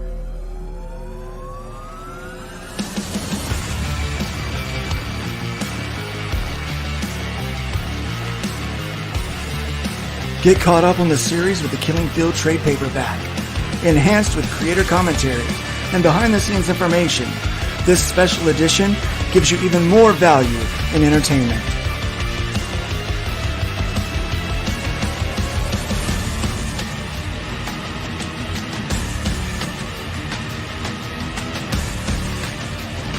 All this and more on Indiegogo. And there you have it. There you have it. We are live on Indiegogo right now. We are not live on Fund My Comic because Fund My Comic is still being developed. It's been a it's being a little punk. But yes, you can grab the Arrow Bundle number 2, which also includes Chrome Dog number 1 here, or you can get it over there at Chrome Dog. So either way, Justin makes money off of this tier. So it benefits all of the creators at Arrow Comics that have a book in the in that tier. So check out Bundle 1 and Bundle 2. Both of those are very, very affordable and great value. So check that out. I appreciate the chat being here today. Appreciate all of my fellow folks out there that allowed us to simulcast and take over on your channels this morning. We encourage you to, if you're here on the Luke Stone Studios page, to go check them out by searching the Bacon Nation Takeover. You'll be able to find them on their channels on YouTube, and make sure that you add them in. Also, if you are on one of those other channels, we ask you to do the same and subscribe to all of them. We need to try to boost our signals as much as we can, and we're all creating amazing independent content for independent creators with free thinking in mind, with freedom of creation at heart. And so that we do encourage you to do that. Be sure to check out Pixel Trader. Follow that Little Mermaid. It's what is it? What's the URL, my friend? He's not on right now. He had to step away. Oh, that's okay. littlemermaid.com. littlemermaid.com. Check out littlemermaid.com. It's gonna be that's gonna be great. Also go to Indicron, and it looks like we've gone live on Indicron. Thank you. Awesome. I appreciate that. Awesome. Yeah, so check that out. When do you plan on launching that, Pixel? Gosh, I'm not sure yet. Late spring. Late spring. Yeah, the spring. movie is the movie comes out right around the end of May, I believe. The live action Little Mermaid. Yeah. And so trying to kind of ride that wave. And you absolutely should. And I think it's going to work out just great. Wait. I just have to applaud that pun. That was so beautifully done. It almost went in under the radar. Ride that wave, yeah. Ride that Mark V, wave. we were not able to launch on Fund My Comic yet because it's not quite ready. So we're still working out some bugs, and hopefully we'll be up soon, and then we'll go ahead and launch it over there as well, and we'll just run simultaneously in both places. We're trying. Yes, you did. You missed everything, Motto. Thank you for being here, though. But you did. You can watch it in the playback. You haven't missed your opportunity to support this campaign. You know, and get possibly the best deal in both comics and gaming. I'm not sure how that happened, but you know, two guys who were too nice for their own good. Worked out. It just worked out. Yep, it just worked out. So that's the campaign. Yeah, definitely check out Little Mermaid. Make sure to follow Nick Tockard at Amazon/author/Nicholas Tockard. Did I get that right? Yeah, you got it. There we go. I remember. Yeah, that's where you can buy my he's books. Got all kinds of books over there. My other games. There's a horror anthology coming out real soon of little short horror stories, and more. I have tactics games published through there. Mostly. All kinds of stuff. Yeah. Oh, yeah, and check out all of his stuff. It's great, amazing content. It's so good. It's even being pirated. That's true. Yes, my stuff. You know, I found out that some Russian gentleman is making a lot of money by bootlegging my stuff throughout Asia, and you know, it happens. It happens. At least somebody's making money on it, right? My thing is, wish it was you. I acquired a lot of programs and things through the only means available. We'll put it that way. And but you're teaching people how to defend themselves, man. Yeah, and that is beautiful. And helping people gain confidence and get stronger. And that's what I'm about. I'm about building people up from as many points of entry as possible. You know, I want people to be happier and smarter and healthier and more content and more confident to live the kind of lives they want. It's all part of my I despise bullies, so I'm going to do whatever I can to, you know, stand against them in the strange little ways I do. And that's what we're about here. We're about helping the little guy, and I think we've done how many episodes? 53 episodes. 53 episodes. And we're only now really setting down to do one for both of us. You know, when you think of all the bacon wrapping we've put on other people's stuff. This is the first. Yeah, this is the first one where we've done a launch party for us. Yeah, we've actually used our platform for us. But we love using our platform for other people. Oh yeah. It's and rest assured, we will be back at it. We're not just going to. Oh no, it's our stuff. We're only doing our stuff. No, that's not who we are. Yeah. But we will be promoting the heck out of our stuff as we should, and as we should, and you guys should too. So if you have something you would like to promote, be sure to get a hold of us. Now I will warn you, we do vet all of our guests, and I had a guest that someone that asked to be on the show, and they have not gotten their invite because once we started digging, turns out they might be a shyster. Yeah, we have dealt with some people who could possibly be less than savory, and because of that, we would never want to knowingly project anything that would harm our audience. Yeah. So if you get on this show, you've been vetted, and the audience can trust. Speaking of that, next week we're going to have Miriam with Bonds number 2 launching. She's going to be on the show next week, promoting her work. So we're looking forward to having her. A wonderful creator. Does another werewolf book. These werewolf books are very popular. I love talking to female creators because every time I do, it takes an arrow out of the quiver of the people who attack independent creators, saying, "Oh no, it's all men and all white men and all people." No. Wolfsbane needs a bump, huh? We can work on Wolfsbane getting a bump at some point. Yeah. Wolfsbane does need a bump. Do we have a link for Wolfsbane?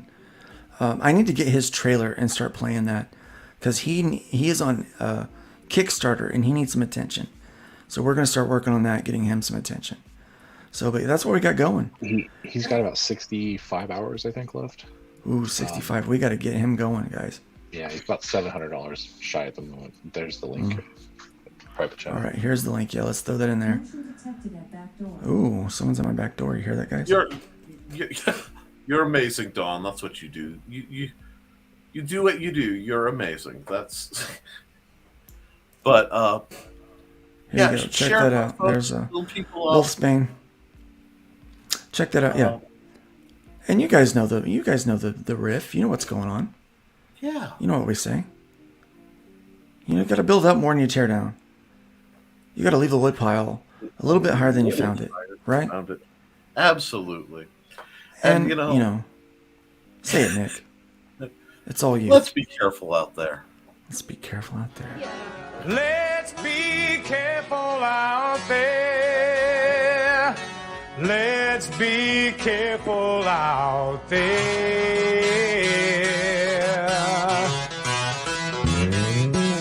We had a 187 at the 7-Eleven on the corner of 4th and Main. 2 Caucasians of the male persuasion put a bullet through the cashier's brain. Moving on, I see it 211, half a dozen 459, 2 ADWs, a GTA, several miscellaneous crimes.